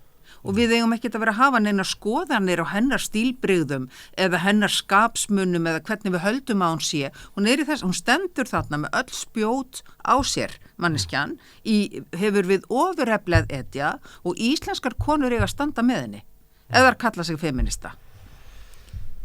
Þorgeir, þú ekkert við þetta bæta. Ég vil spyrja öðru á því að þetta kvenfyrirhending. Ekki líka í þessu ákveðin svona útlendingaandúð hópurinn sem verið að senda heim? Líklega 60% innflytjendur.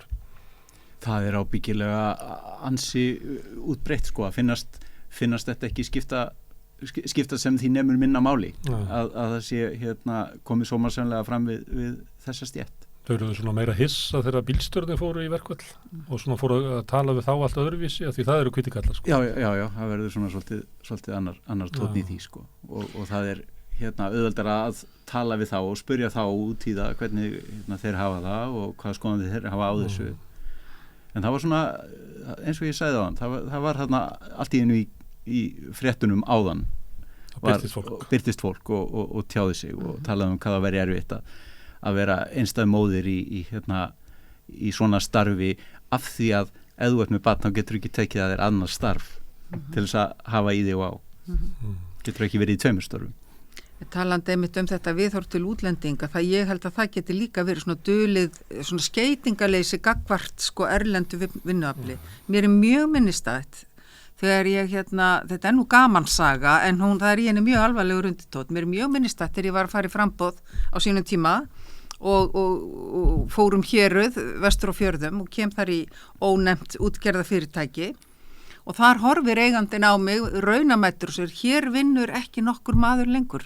Þetta eru allt útlendingar og þetta segir svolítið mikið. Herðu, en þetta eru stéttátök og þau eru komið fram og þetta ekki þetta ekki glemt á páskana. Nei, þetta svona átöki sem við höfum eftir að sjá bara næstu misseri, eða ekki? Ég hafði alltaf tilfinningunni að það væri stjórnarandstaða í þessu landi, stjórnarandstaðan væri einhverstaðar í grendu Eflingu og sem sagt nú það að koma fram, þetta andstaðan, þarna safnast saman í eitt brennipunkt fjöldarhreyfing sem að berst fyrir því að láta til sín heyra og þetta grundvallar atriði í lýðræðisríkjum, svona virka lýðræði, þetta lýðræðið að tala og það ef að það verður mér langar að vitna í George Lucas, hann ungverskur marxisti og hann vakti mikla reiði eftir síðari heimsstyrjöld þegar hann greindi Bandaríkin sem hálffasískt ríki út af hvernig stjórnkerfið hversu ólýðræðislegt það og þetta greinilega eitthvað í þá áttinu sem að íslensk atvinnurekendur og yfirleitt ætla sér að gera, þeir ætla að lama þá möguleika eins og er búið að gjörsamlega lama í Evrópusambandinu að fólki geti látið í sér heyra af krafti og geti þá beitt þessum rétti sínum og einhver mikilvægasta hluti af lýðræðislegum réttindum hvers ríkis að fólk fái að gera verkfall, ekki satt? Og það er svo furðulegt, það kemur svo á mann þegar farið að gera athugasemd til þennan grundvallar lýðræðisrétt af hálfu viðsettunar. Og sem sagt, þannig að sko bara hér erum við að tala um algjör grundvallar átök það hvert landi stefnir, sko, ætlum við að fara á að halla undan fæti stöðugt niður, minni réttindi alþýðu, minni tillit yfirstéttarinnar og fyrirtækjana tekið til almennings, eða á að fara að reyna að reisa við svona þetta kerfi sem við þekktum hér, sem erum ákveðið gömul og var þó talsvert mikið skárra. Samfélag var byggt á. Já. Sem var byggt, sko, þegar Íslendingar voru að koma út úr sárustu fátækt, út úr bandasamfélaginu, sko, í byrjun 20. aldar, þá setja þeir á, sko, almannatryggingakerfi og komið heilbrigðiskerfi, stofna háskóla, byggja þjóðleikhús, þessi örsnöða þjóð. En núna er ekki hægt að halda við því sem á henni sigur. Við erum ekki efna á eiga flugvél hjá Landhelgisgæslunni. Nei, þetta mjög, þó höfum við þetta efna á því. Er þetta svona stór saga í átökum næstu missera? Þetta er ekki bólan sem springur fyrir páska? Nei, það jafnvel þó að eins og Sólveig sagði að það setja landa þessum samningum á hálfum degi og þó að sá hálfur dagur verða á morgun, þá er það bara einhvers konar stund milli stríða. Það verður aldrei úr því nema skammtíma samningur, svo eigum við eftir að sjá hvernig hreyfingi, hvernig verkalýðshreyfingin nær aftur einhvern veginn að binda sig saman eða ákveða að gera það ekki og næsta orusta hefst. Og þannig að það er kannski efni bara sér þátt hvernig verkalýðshreyfingin ætlar að ná sér saman og hvað hún ætlar að saminast. Því að ég tala mikið við fólk úr verkalýðshreyfingunni og því þið voru að tala svona áðan grunnkerfi samfélagsins. Það kemur alltaf niður á það að það er ekki hægt, eins og til dæmis með þetta mál Eflingar, að helmingurinn af neyð fólksins er afleiðing af húsnæðismarkaði. Þannig að það verður að laga hann og svo getur haldið áfram með öll grunnkerfin að sko verkalýðsbaráttan verður að fara að snúast að því að byggja hér upp sko samfélag sem er miðað að þörfum og almenning sko. Svo það er náttúrulega sko stóra verkefni er líka stöðva þessa vaxandi misskiptingu. Sko að því þú varst nú að spyrja áðan sko hvernig stendur á því að mönnum finnst þér hinn aðilinn svona veikur. Átni var að tala um að væri vanmat. Það er vegna þess að vegna þess að þetta er eins og í dýrabæ, sko svínin eru bara fitna verða magráðugri svo þetta noti bara bókmenntalíkingu og sko misskiptingin meðan hún fær að aukast jafnt og þétt þá versnar ástandið og það mun leiða til óhjákvæmilegra náttúrulega bara harðnandi stéttaátaka. Stóra verkefni er þess að stoppa þessa misskiptingu, fara að beita skattkerfi ríkisins með skynsamlegum hætti, deila byrðunum jafnar, svo að þetta byggja hér upp eitthvað velferðarsamfélag. Við erum alveg á mörkum þess að geta talist velferðarsamfélag eins og staðan er. Þá þarf að vera með í baráttunni. Þau verða náttúrulega stjórna ferðinni. Þau verða að vera með. Þau getur ekki bara að tala um eitthvað allt annað en á þingi. Og þau þurfa að bjóða upp á einhvern skynsamlegan valkost. Það náttúrulega gerist augljóslega ekkert fyrir en að verða næst kosningar. Það að vera með þessa tvo endapóla þingsins saman í ríkisstjórn þýðir að það er aldrei hægt að tala um hugmyndir. Það er útilokað. Það er ekki á dagskrá. Þannig að það verður ekki á dagskrá fyrir í fyrsta lagi þegar aftur verður kosið og vonandi þá, en það hefur nú svo sem ekki alltaf verið. En ég meina svo er stofnuð nefnd eftir nefnd, það er alltaf byrjað upp á nýtt. Hvað er búið að stofna margar auðlindanefndir til þess að komast að einhverju niðurstöðu nýtingu fiskveiðauðlindarinnar og annara þjóðarauðlinda. Búið til sátt. Og sáttanefndirnar allar. Og alltaf byrjað upp á nýtt. Þetta er sáttum og þetta eru biðleikir. Það er að vera að selja almenningi sáttum það sem almenningu vill ekki. Já, og leika einhverja biðleiki sem eiga ekki að leiða neitt af sér. Það verður að bjóða sátt við aðila sem að eru fáir en ríkir. Þetta er hérna, jafnvægið í þeirri umræðu er skakt. Það er jafnvægið eins og í kosningakerfi Samtaka atvinnulífsins. Talandi sko þetta með þennan fáu ríku, þá er það náttúrulega jafnvægið í fjölmiðlum líka stór undarlegt sko. Það sem er alltaf verið að tala við 0,1%, það fær alltaf sko helmikið meiri tíma heldur en 99,9%. Ég sem er svona gaman fjölmiðla með það næði ekki akkur að þetta alltaf að stilla upp sko dagskrárvaldið er alltaf Halldóri þar Benjamin og tala við hann og svo einstaka sinnum við hérna Sólveig Önnu sem er þó með 27.000 félagsmenn. Hann er bara með einhverjar 8 ríkustu ættir landsins.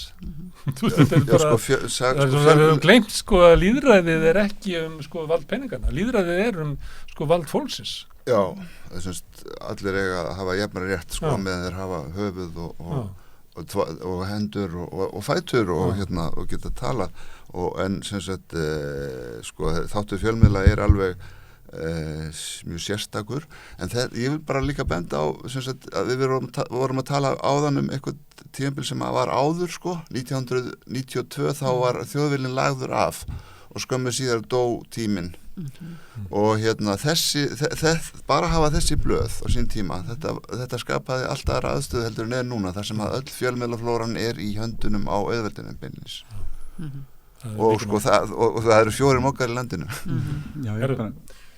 Má ég slá botnin í þetta núna? Við getum talið hérna endast áfram því ég þarf að fara til Suður Ameríku en hérna þakka ég kærlega fyrir Þorgeir, Ólína og Árni Daniel og ég ætla að fá hinga hana Hólmfríði til þess að fara með mig í ferð Suður Ameríku eftir augnablik.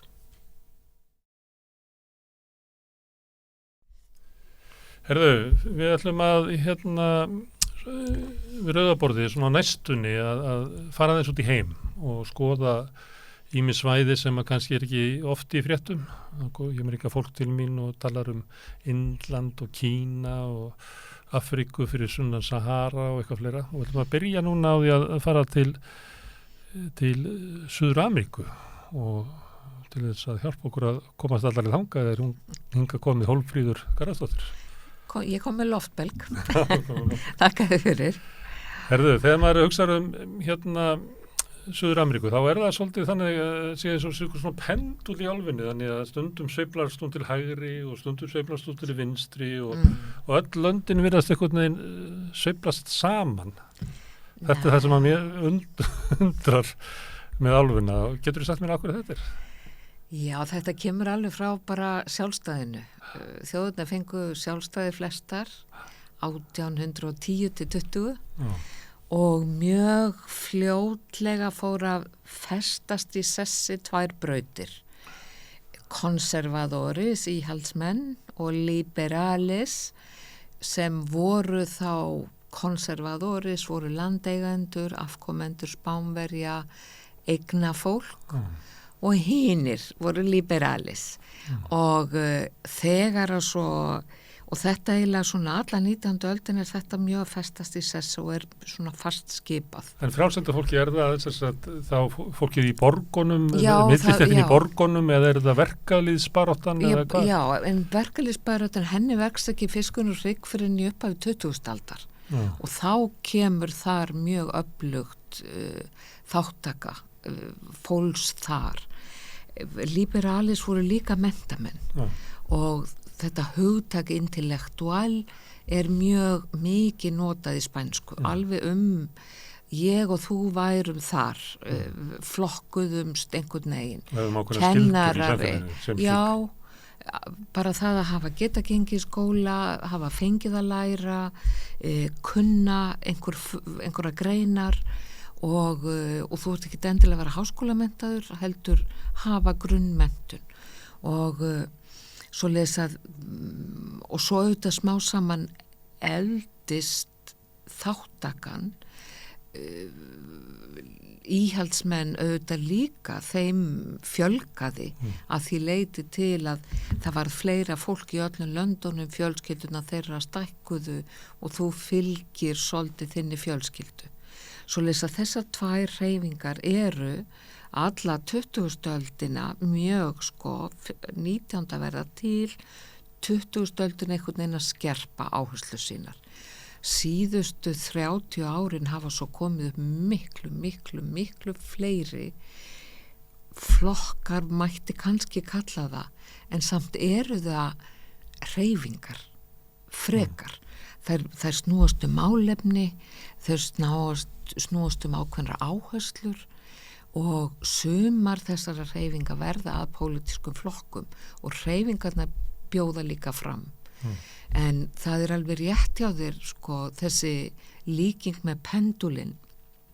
Ég nota þetta oft í kennslu málefni Rómönsku Ameríku, því það verða hreyfingar fram og tilbaka.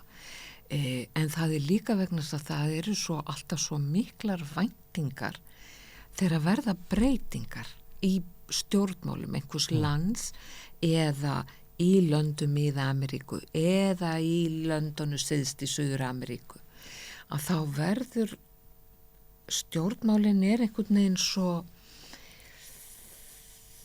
það er svo mikið vænst, hvernig segir maður, það er svo mikils vænst af þeim. Maður finnur það bara þegar maður talar við fólk frá Suður og Mið-Ameríku að það er svo lifandi pólitík, þetta er oft svo líka tengt bara ættarsögunni og það er miklu meira svona fúlt í að tala pólitík við þetta fólk til okkur. Já, en það er náttúrulega líka því að ég ger ráð fyrir að þú hittir frekar yngra fólk en eldra sem er hér á landi til dæmis þaðan, og þessi virka átaka mikla pólitík 20. aldarinnar eru þetta bara hluta þeirra persónsögu og fjölskyldusögu.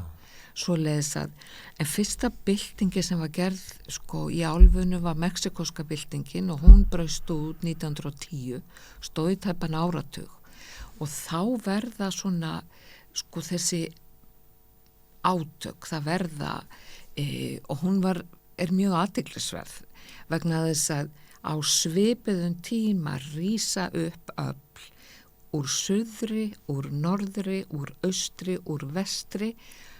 Þessi ákveðnu uppreisnaröfl í landinu voru ekkert nákvæmlega með sama hugsjónin á baki, nema það að steypa forsetanum sem þá var og hafði tekið sér ótilhæðilegt vald og umboð.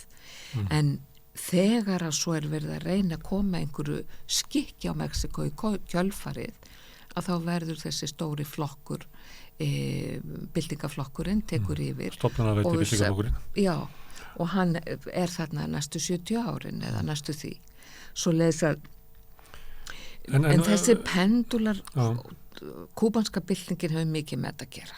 Hún verður 59 og það er eiginlega fyrsta skipti sem að þau öfl sem í alvörunni höfðu pólitískar hugmyndir að leiðarljósi, ekki bara setja einhverja stjórn frá, þau ná völdum og þá allt í henn út alla álfuna verða til, voru til hreyfingar, en þær setjast allt inn og niður og segja, ups, heyrðu, jú, þetta er hægt og hvernig getum við gert þetta hér? Eins og í Argentínu verður til hreyfing í Montoneros sem að var ekki svona fjallabaráttu sveitir eins og var á Kúbu, heldur eru borgar, vopnaðar eða seljar í borgunar, já. En það er að því að þú tala landaðalinn og fólki sem átti eigninnar og svo ertu með frjálslunda fólki í borginni og svo er vaxandi svona átök. Myndi fólk líta á þetta að við höfðum nýlendu herra og síðan kemur svona innlendur aðall og tekur yfir hans vald, þannig að við erum eiginlega í áframhaldandi svona eins og frelsistríði að ná samfélaginu okkar úr höndum landeigenda. Já, af því að þar er auðurinn og því upplýstara sem fólk verður eða minna kúað eða menntaðra og kannski spilar þetta allt saman og fer þá að setja spurningamerki við, býtu, okkur er þetta svona, okkur heldur þetta svona áfram, ef að það fólk sem hér er fætt og hér upp alið heldur áfram þessu sama fyrirkomulagi og nýlenda herrarnir komu með og festu í sessi og þannig að ég set stundum upp fyrir nemendum mína töflu yfir allar einræðistjórnir og herforingjastjórnir sem voru í Suður Ameríku á 20. öld og þær eru heldur 17. þú veist, þannig að þegar að óaldan sem að þetta sjálfsálið, vaxandi sjálfsálið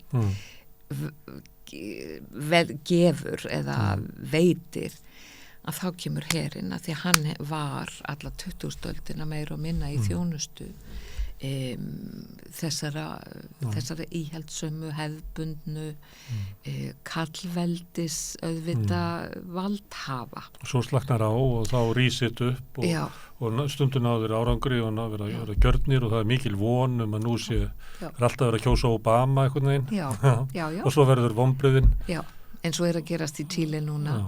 Það var náttúrulega kosin þessi ungi maður, bara 20, frekar en 20 og miklar væntingar.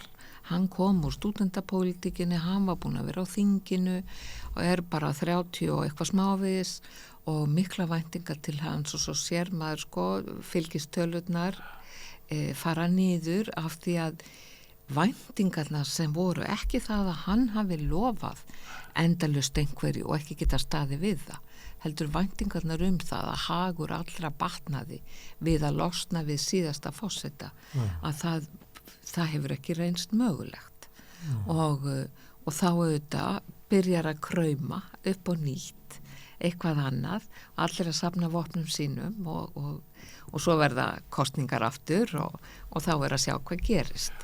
En hérna er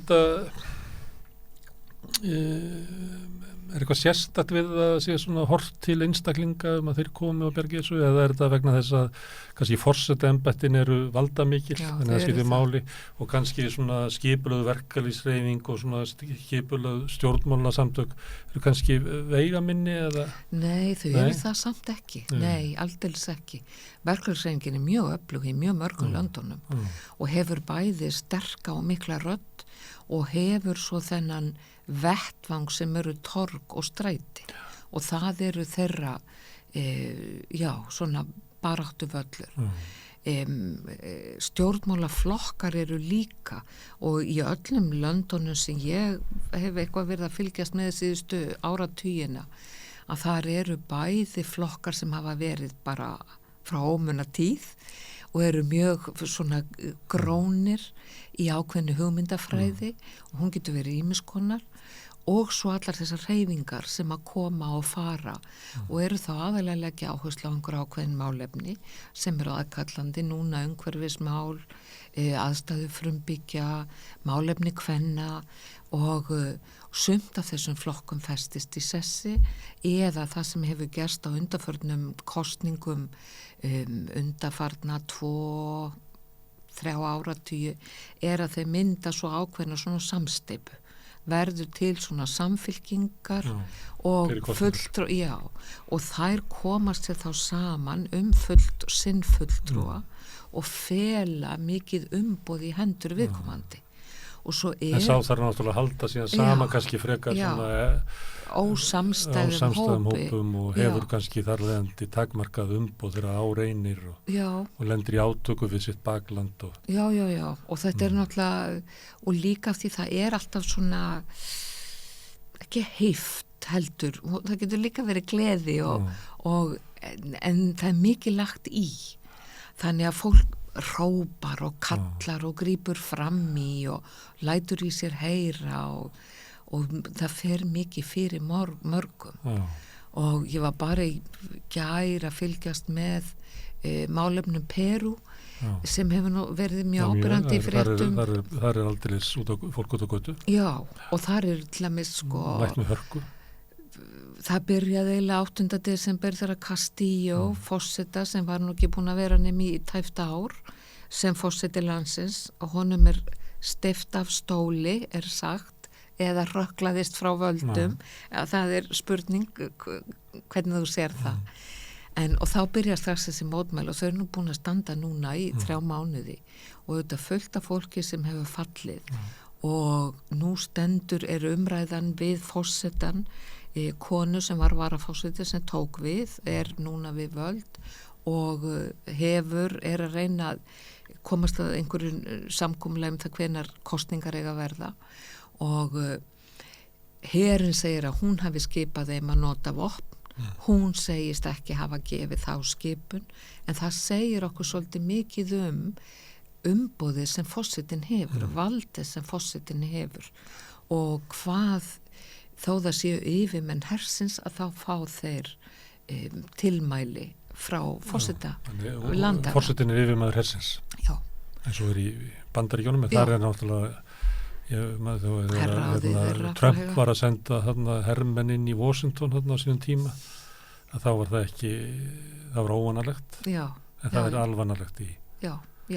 Þeir hafa og taka sér mjög gjarnan þetta umboð sem að embættinu felst í embættinu. En svo það auðvitað líka misjamt, eins og við eigum hennan fræga kall sem var forseti í Uruguay svo lengi, gamli Mujica, að hann hafði einhverja allt aðra ásýnd og allt aðra orðræðu og allt aðra leið til að nálgast vald. Því miður hefur ekki fengið fleiri svoleiðis. Nei, það er einhvern veginn, já. Við fengið fleiri af hinni tegundir. Já. Og auðvitað var svolítið svona brosað góðlátlega af honum, af valdhöfum annara landa, að hann væri svona afi og væri komin í það hlutverk, en þeir eru ekkert yngri margir hinna, sko. En hann var náttúrulega fyrirverandi skærulega fóringi. Já. Og byltingamæður. Já, og búin að vera lengi auðvitað að sko reyna að komast að því hvernig er mögulegt að gera þetta. Og svo auðvitað Uruguay öðruvísi.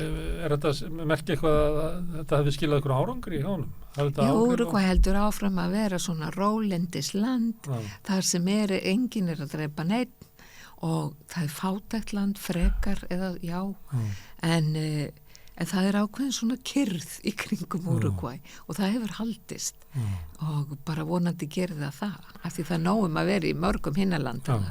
En að því að þú búin að fylgjast með þessu í einhver áratugi og nú alltaf þessi róstur og svona, en þokast þetta áfram? Gengur þessu löndum vel? Gengur þessu þjóðum vel? Já og nei. Sko neiið á við það að það er ennþá rosalega stór hluti íbúðuna sem býr undir fátækamarkum og það breytist mjög lítið. Það breytist svolítið hverjir það eru, hverjir sinni, en það svo tala haggast lítið. Þannig að mikil misskipting. Það er mikil misskipting. Og þetta pólitíska kerfi ræður ekki við það, að laga það. Nei, og það er ekki góður infrastruktúr neinstaðar. Skattakerfið er lélegt.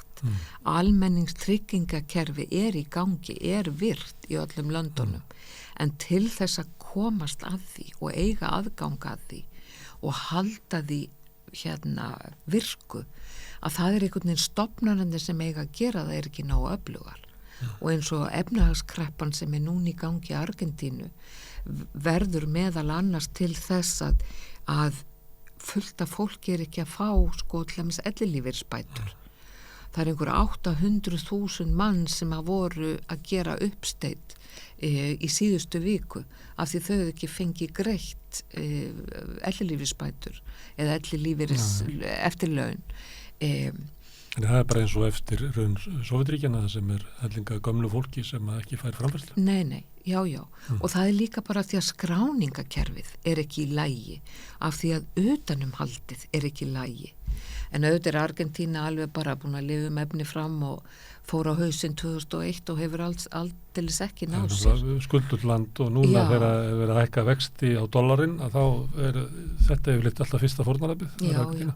Og eins og reynda svo koma önnur skuldurlönd. Já, og verðbólgan þeirra, svo var forsetinn í COVID-inu prentaði peninga og nú er verðbólgan þeirra 70% og allt í kaldakoli og ég bara fórna höndum sem búin að bjóð þarna á sínum tíma og ég hef farið alveg gegnum eins og íbúarnir að hafa væntingar til. Það kemur ný stjórn og þau eru með plan og svo vænti maður þess að það muni ganga eftir og hlutinni batna og svo aftur og aftur. En á hverju ganga væntingar eftir? Er andstæðingurinn þá hinnir auðugu sem að hafa ítök í hernum og svona, er það svo sterkur andstæðingur eða er það þannig að það er ekki að marka fólki sem að klifrar upp valdastegan og verður kosið og það er svo svíkur það okkur þegar áreinir. Nei, ég held að sé meira bara ofur eflið sko málefnin eru of stór til að leysa á 4 árum og það svo fáir umboð til að vera með langtíma áætlun. Þolinmæðin stutt og þá farið þegar að vinsældakannanina fara niður, þá fyrir það að grípa til ráða sem ekki góð til langtíma. Þú fyrir að fá lána fjö hjá Alþjóða gjaldeyrisjóðunum á þeim kjörum sem þeir bjóða eða sá banki býður og það bara ekki gott mál þegar fjárhagurinn hvort sem í mólum og allir innviðir í samfélaginu eru það líka eða margir. Þetta ekki fátæk lönd? Nei, þau eiga ótrúlega mikið á auðlindum. Bara allt þau þurfa? Þau allt þau þurfa? Já, þau eiga það, þau eiga land og þetta þetta frumframleiðsla auðlinda þeirra helsta tekjulind. Bæði sérstaklega í landbúnaði en ekki hvað síst í námugreftri. Bara mörg landana eiga ótrúlegt magn. En það sem gerðist líka á 8. áratugnum, þá voru þjóðnýttar sumar af þessum auðlindum, svo voru það einkavættar á rétt undir aldamótin þegar nýfrjálshyggjan réði lögum og lofum út allt og síðan og þá fór allur sá auður líka í fáa vasa og skattheimtan af því eða tolla skylda af þeim útflutningi til dæmis skilaði sér illa eða fór ekki þangað sem hann átt að fara og lendi í höndunum á einhverjum sem ekki stóðu skil á því. Og ekki ennþá þannig að þessu bandarísk fyrirtæki sem hafa sterk ítök í álfunni? Jú, þau það og evrósk og kanadísk og svo hefur Kína verið að koma sér frá því aldamótin meira og meira inn í útflutningur hefur vaxið gríðarlega þangað og hann orðið núna meira en til Bandaríkjana bara á síðustu árum. Svo leis að talandi pendúla eða svo vóg mjög að breytast og það talið að það mun ekki það muni halda áfram frekar en hitt. Bandaríkin munu illa þola það? Já.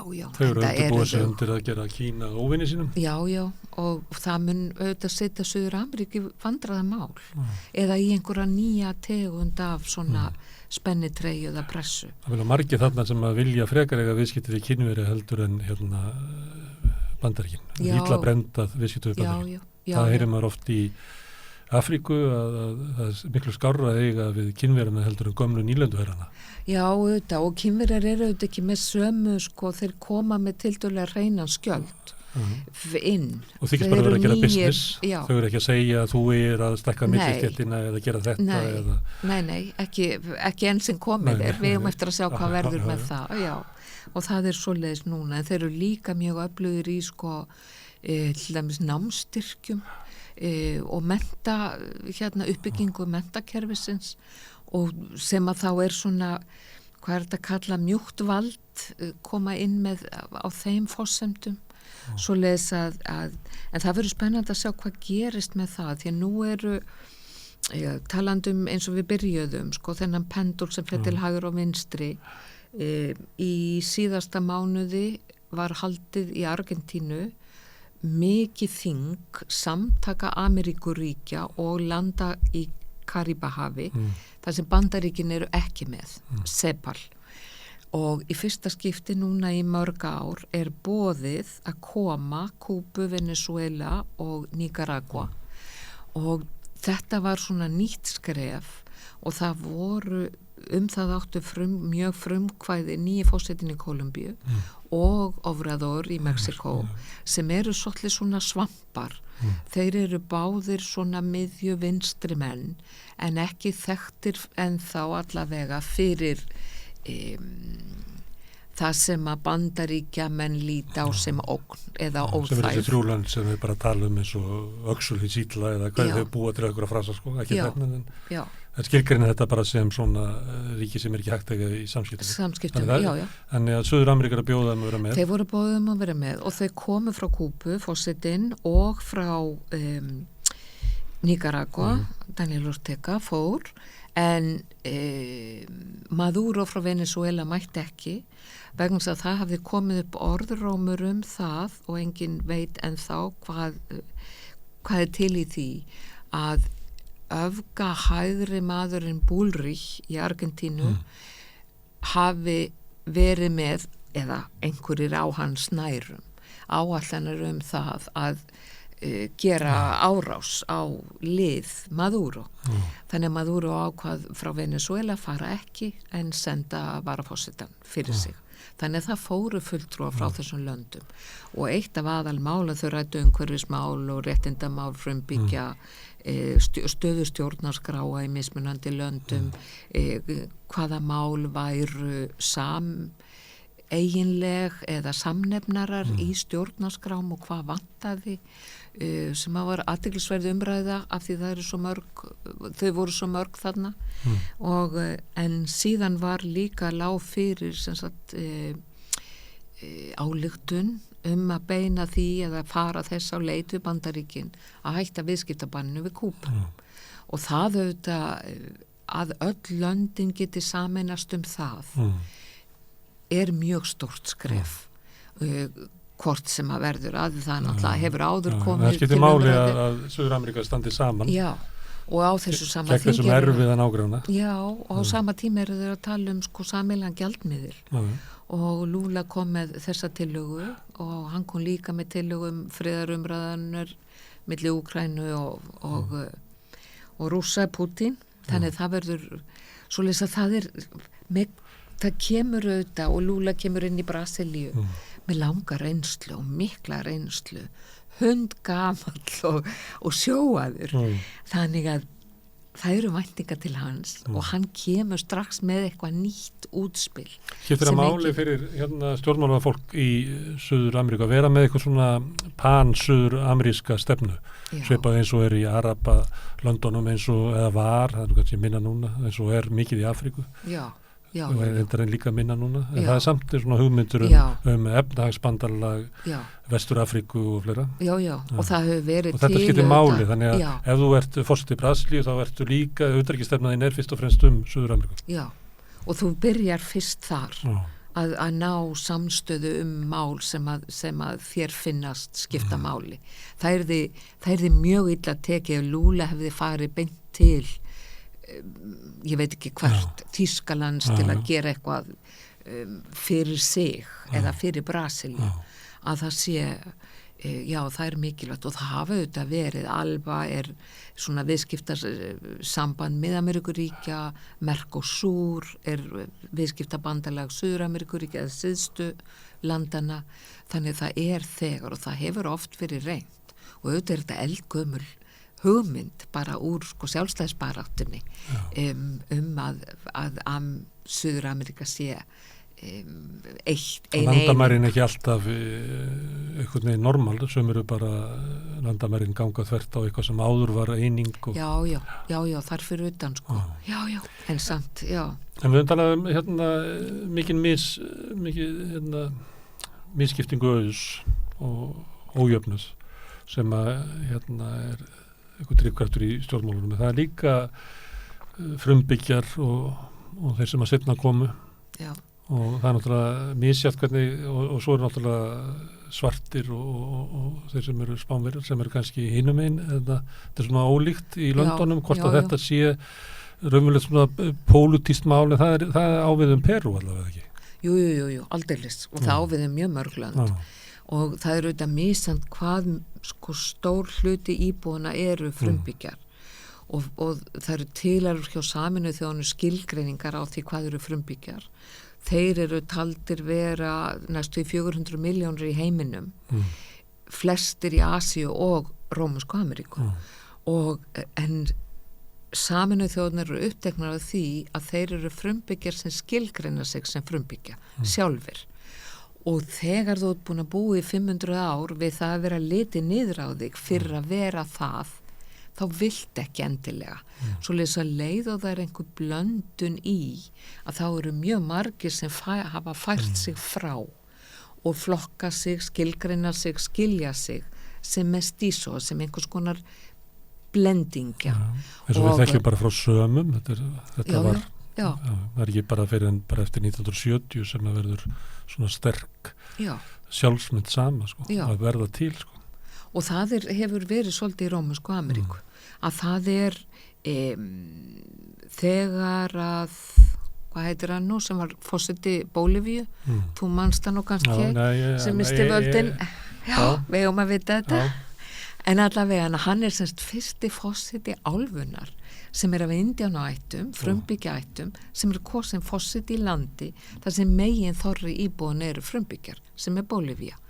Og það hafði gríðarleg áhrif, hvort sem fólk var með eða móti því sem hann var að gera, stofna indjánamálaráðuneyti og breyta mjög samsetningu í stjórnkerfi ríkisins og fjölga fólki af frumbyggjaættum sem að voru gengdu embættum og störfum í þá hins opinbera, og það hafði gríðarlega áhrif, bæði það og stofnun samtaka sem eru semst frumbyggjar Ameríku frá Alaska og niður úr.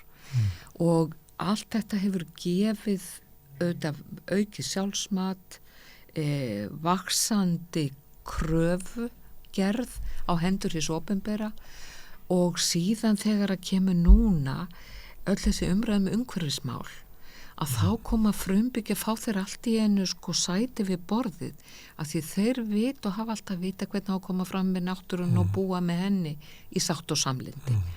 Svoleiðis að þeir núna fá aukið svigrúm, pláss við borði, við rauða borðið eða einhver önnur borð, og þannig að það eflist þeirra svona ásmegin, þeim eflist ásmegin, og síðan hafa ég og eina svona uppáhaldsaðir frumbyggja samfélag í Ekvador, og fyrir því fyrir könnum kona, þar sóttist Esso oljufyrirtækið eftir að fá að grafa, var búið að fá leyfi til þess frá yfirvöldum í höfuborginni, engin viss af því heima fyrir, svo mæta bara einhverju trukkar þarna og með græjur og á að fara að gera eitthvað, og þau sem sagt slógu skjöld þetta svæði þar sem átt að gera tilraunirnar og réðu svo til sín einhverja og fóru í mál við ríki sem þau unnu.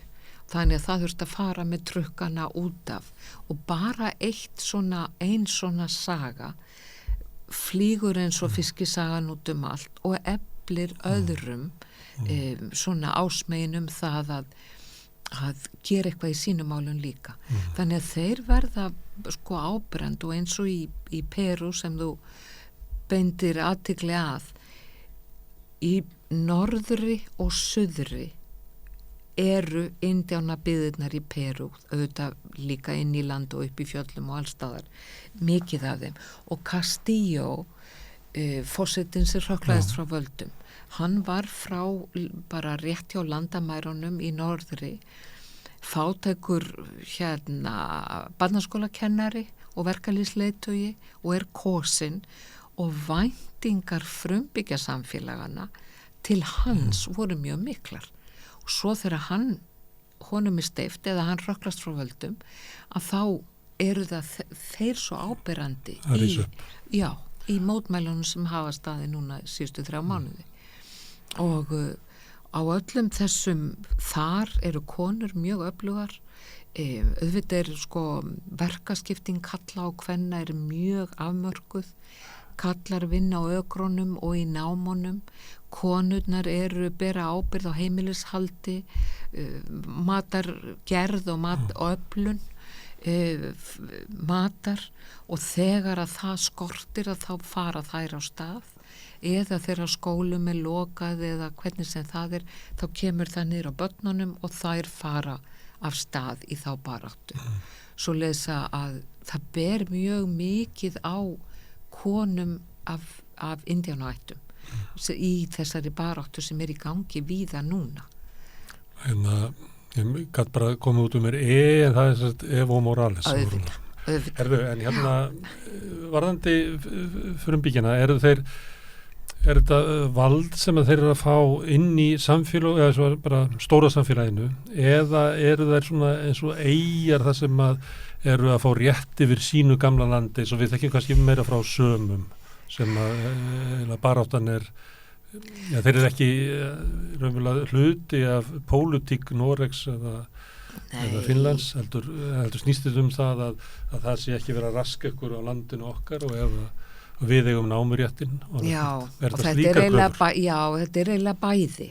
Þeir hafa mjög víða ráðið ákveðnum svæðum og löndum en eftir því sem hvað segir maður, ásókn í auðlindirnar verður meiri að þá þeim ítt til hliðar og það hefur staðið yfir og stendur enn yfir. Já, það átökin sem við heyrum af. Já, og andspyrnan af því þau eru eiginlega mjög víða komin út í horn. Það ekki eftir og núna allaveg það geisa ótrúlega skógareldar í Chile og sem eru bara afsprengja af því að það eru svo miklu þurrkar. Hitast í þetta sumar sem núna svona aðeins að hægja á sumrinu hefur verið mjög erfitt, ofboðslega heitt, ofboðslega þurrt og mikið skógarelda, það þýðir auðvitað ógn við mikið af þessum samfélögum og þá hrökklastu lengur í burtu. En varðandi þá hina pólitíkina sem átök á milli þeirra sem auðinn og svo frjálslyndaflokksins í borgunum og kannski verkalýðsins. Hvernig meta þau, hvernig fer svona innflytjendapólitíkin saman? Nú ekki alveg sjálfgefið að til dæmis að verkalýðurinn ætti að standa með innflytjendunum. Kannski vil verkalýðurinn bara vera Innflytjendar meinaru frumbyggjunum? Já, frumbyggjunum. Kannski myndi verkalýðurinn vilja að þeir eru opna náma til þess að við fengjum störf. Hvernig fellur þetta alltaf saman við baráttu hinna fátæku? Nei, ekki endilega. Ekki endilega. En það er samt einhver svona samstaða og ég segi þetta, heyrðu hvernig ég hika af því þetta misjant eftir löndum. Þetta mjög misjant eftir löndum. Ég að leggja fyrir því óleysanlegar gátur. Já, þetta fyrst að stjórnmálin hafi ekki leyst þetta í löndunum. Það var líka að svara með einu svari yfir ólík svæði og ólík lönd. Já, þetta eru mörg lönd og aðstæðnir eru mismunandi og það er svo misjaft. Guatemala, Peru og Bolívia eru þau lönd þar sem indíánasamfélögin eru fjölmennust og þar að leiðandi líka öflugust.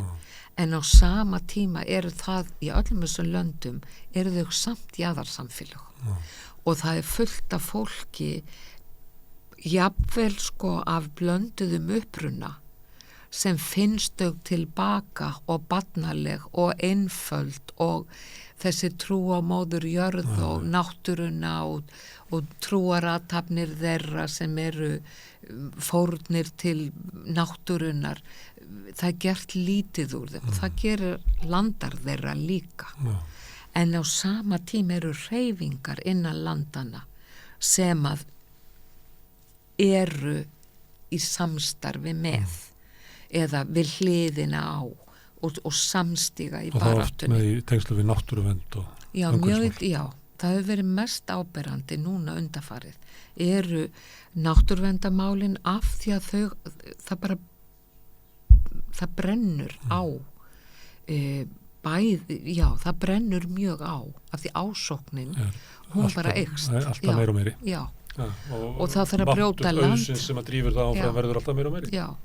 Og það ágengið og það hefur líka komið í þessum auknum samskiptum í Kína. Kína að biðja Rómönsku Ameríkum að rækta ákveðna tegundir af grænmeti og ávöxtum eða gróðri frekar og það þarf að ryðja skóga til þess alveg eins og þurfti og þarf við maís fyrir beljurnar handa í kjötið handa okkur.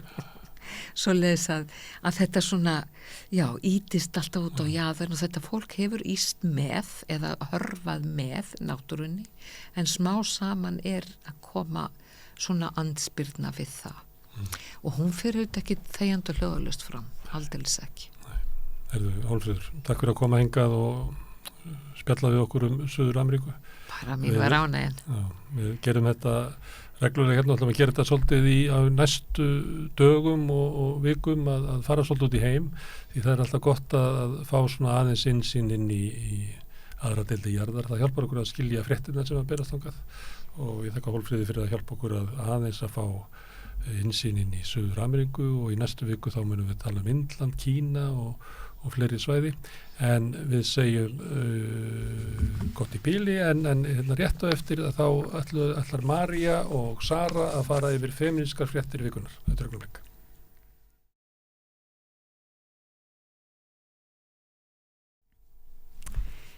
Já, við erum sestar hérna við rauðaborðið við Sara Stefhildadóttir og við ætlum að taka smá yfirferð fréttir vikunar út frá svona með feministaglerunum.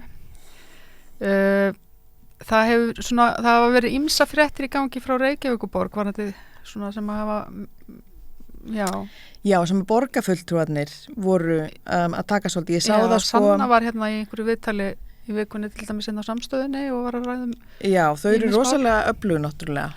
Sko, já, Sanna var að fara þessi yfir hérna stöðuna á félagslega húsnæðismarkaðnum, þar sem að til dæmis sko, mann finnst svo sláandi bara hvað einhvern veginn Reykjavíkurborg virðist einhvern veginn ekki vera að ná að sinna skyldum sínum, gagnvart sko fólki sem að býður eftir félagslega húsnæði. Og það kom fram hjá henni að það eru 895 sem að býða, einstaklingar sem býða og 261 fjölskylda. Þú veist, þetta eru yfir 1000 manns, bara hausatalið, sem að komast ekki í skjól, þú veist, skjólstæðingar Reykjavíkurborgar. Svo má náttúrulega örugglega líka tala fólk frá öðrum sveitarfélögum og allt það, en enga síður sko, þá, þú veist, mér virðist allavega staðan vera þannig að það heyrist rosalega mikið af þessum málum, þú veist, það sem að gengur ekkert hvorki inn í rekur, eins og í leikskólamálum líka, og þetta eru náttúrulega mál bara sem varða, þú veist, hérna öryggi fólks líka og hérna barna þá líka sem að bíða eftir plássum á leikskóla. En hérna það sem að virðist ganga, það eru þarna, þú veist, lóðabraskið sem verið að selja verktökum til þess að byggja síðan þessar lúxusíbúðir. Á yndisreitunum. Já. Nákvæmlega, þetta er svolítið sem eru síðan, þú veist, í ofanálag. Ég sé að heimildin hefur verið til að taka hérna smá úttekt svona með arkitektum sem hafa verið að gagnrýna sko skuggasvæði á þessum svokölluðu nýju. Þetta er allt svo þéttbyggt. Já, en þú veist, þá finnst manni forgásuðunin eitthvað svolítið furðulega, þú veist, eða verið að byggja þessar íbúðir sem er að kosta eitthvað hérna 100 milljóna, þú veist, fyrir eitthvað fólk, að því þá ertu raunverulega að styðja við þá menningu á kostnað hinna, alveg klart, að þú veist, það hlýtur að vera styðja við auðvaldið. Já, þú hlýtur að geta hort á það þannig að þú ert að styðja við menningu auðvaldsins á meðan að hinn býða. Almenningu bara býður. Já, og þeir viðkvæmistu hóparnir, sko. Einmitt. En þetta er, já, einmitt. Það eru hérna, þetta með félagslega húsnæði líka, mér finnst líka svolítið sérstakt sko, þegar Sanna er til dæmis að taka upp þessi máli á borgarstjórnarfundum og borgarfulltrúarnir í meirihlutanum koma hver á fætur öðrum og verja Reykjavíkurborg fyrir að vera þó með mest hæsta hlutfallið af félagslegu húsnæði og öllu höfuborgsvæðinu, en ekki hvað, þetta er höfuborg Íslands. Já, akkurat. Skilur, og maður hugsa bara byttu. Og hún er bara að krefja þau að gera betur, en af hverju, sko, sjá þau einhvern veginn, sko, ég skil ekki af hverju þau get ekki, sko, forgangsraðað einhvern veginn þannig og þau getur reynilega séð það, já, 5% er ekki mjög hátt ef þú berði saman við til dæmis borgir á hinnu Skandinavíulöndunum, í Svíþjóð, Noregi eða Danmörku. Skilur, ok, við ættum örugglega að gera betur og þau vita alveg, þetta vita þau alveg, skilur, og þau vita að fólk úr stjórn húsnæðis- og mannvirkjastofnunar hefur komið fram og bara mælt með því að þessi tala ætti að fara upp í 20%. Alveg rétt, já. Og þau vita það og þau hafa verið að gagnrýna sko Kópavog og önnur sveitafélög í kring fyrir að taka ekki þátt í hinum og þessum svona málum, þú veist. Já, maður spyr sér líka sko, hvaðan kemur þessi 5% tala? Já. Ef að 20% talan er og akkur ætlaðu að halda sig við þessa 5%? Akkur er það lögmál, já, einmitt. Lögmál. Ég var einmitt að hlusta fyrir tilvílun á morgun útvarp Rásar 1 í morgun þar sem að Þórdís Lóa sem er formaður borgarstjórnar var í viðtali þar, Bogi Ágústsson var og Björn með hann í viðtali og þar komið til tal sem eitt snjómoksturinn síðastliðin vetur sem fór í algjört fíasko sko. Og hún er greinlega mjög lægin sko við að skauta framhjá, talandi með mitt eitthvað færa rök fyrir alltaf einhverju svona vörn, einhverju svona varnarræðu. Það bara við erum í stjórninni, það verður að gagnrýna og það er allt í fokki hérna. Já, sérst, viðtalið raunverulega, Bogi stóð sér reyndar fannst mér mjög vel við að pressa á hana, að spurja vegna þess að svörin voru bara eins og atvinnupólitíkus, hún bara skautaði framhjá stöðut og eins og segi bara mjög lungin við það, svara ekki spurningunum. En það er ekki, þú veist, ég meina þau stjórnmál hljóta bara að vera svolítið passé, skilur við, þetta er annar veturinn í röð, það sem að svona snjómokstur sem ætti að vera bara grunn hlutverk að halda samgöngukerfi borgarinnar gangandi og þetta gerist líka hérna í nærliggjandi sveitarfélögum en þetta var alvest í Reykjavík núna og mjög slæmt í fyrra líka og þá tekur maður eftir eins og þegar maður ferðast með strætó og það bara eru hópar af fólki sem hverfa úr strætó vegna þess að þau komast ekki yfir hraukana. Þú veist, þú séð ekki og hættir að sjá gamla fólkið og hættir að sjá ungu mæðurnar, þú veist, sem eru líka mjög viðkvæmur hópur, sem eru með kerrur og barnavagna á þetta, eða lítil börn með sér. Þannig að þú veist... En það er líka allt, sko, eins og var þetta snjómoksturinn sem að bara svo ég aðeins sko fara inn á það. Því ég held að það er alveg rosalega algengt að til dæmis fyrirtæki stórverslanir og svona séu ekkert að móka heldur fyrir utan hjá sig, sko. Nei. Þannig að borgin ætti náttúrulega líka og sveitafélagin að tryggja það að stóru fyrirtækin sem rekin eru í sveitafélaginu séu að sinna sínum skildum líka eða svona ákveðnum en þetta er hluti af einhverju menningu sem virðast það bara dunkast niður það er enginn að hugsa þannig að nú er bara eitthvað svona ósýnilegt þjónustuver sem á að sjá þetta og þegar enginn svarar í þjónustuverinu þá bara allir öxlum eitthvað þarf að kíkja aftur þarna í handbókina með verkferlunum Já, ég veit það Herðu, en næsta frétt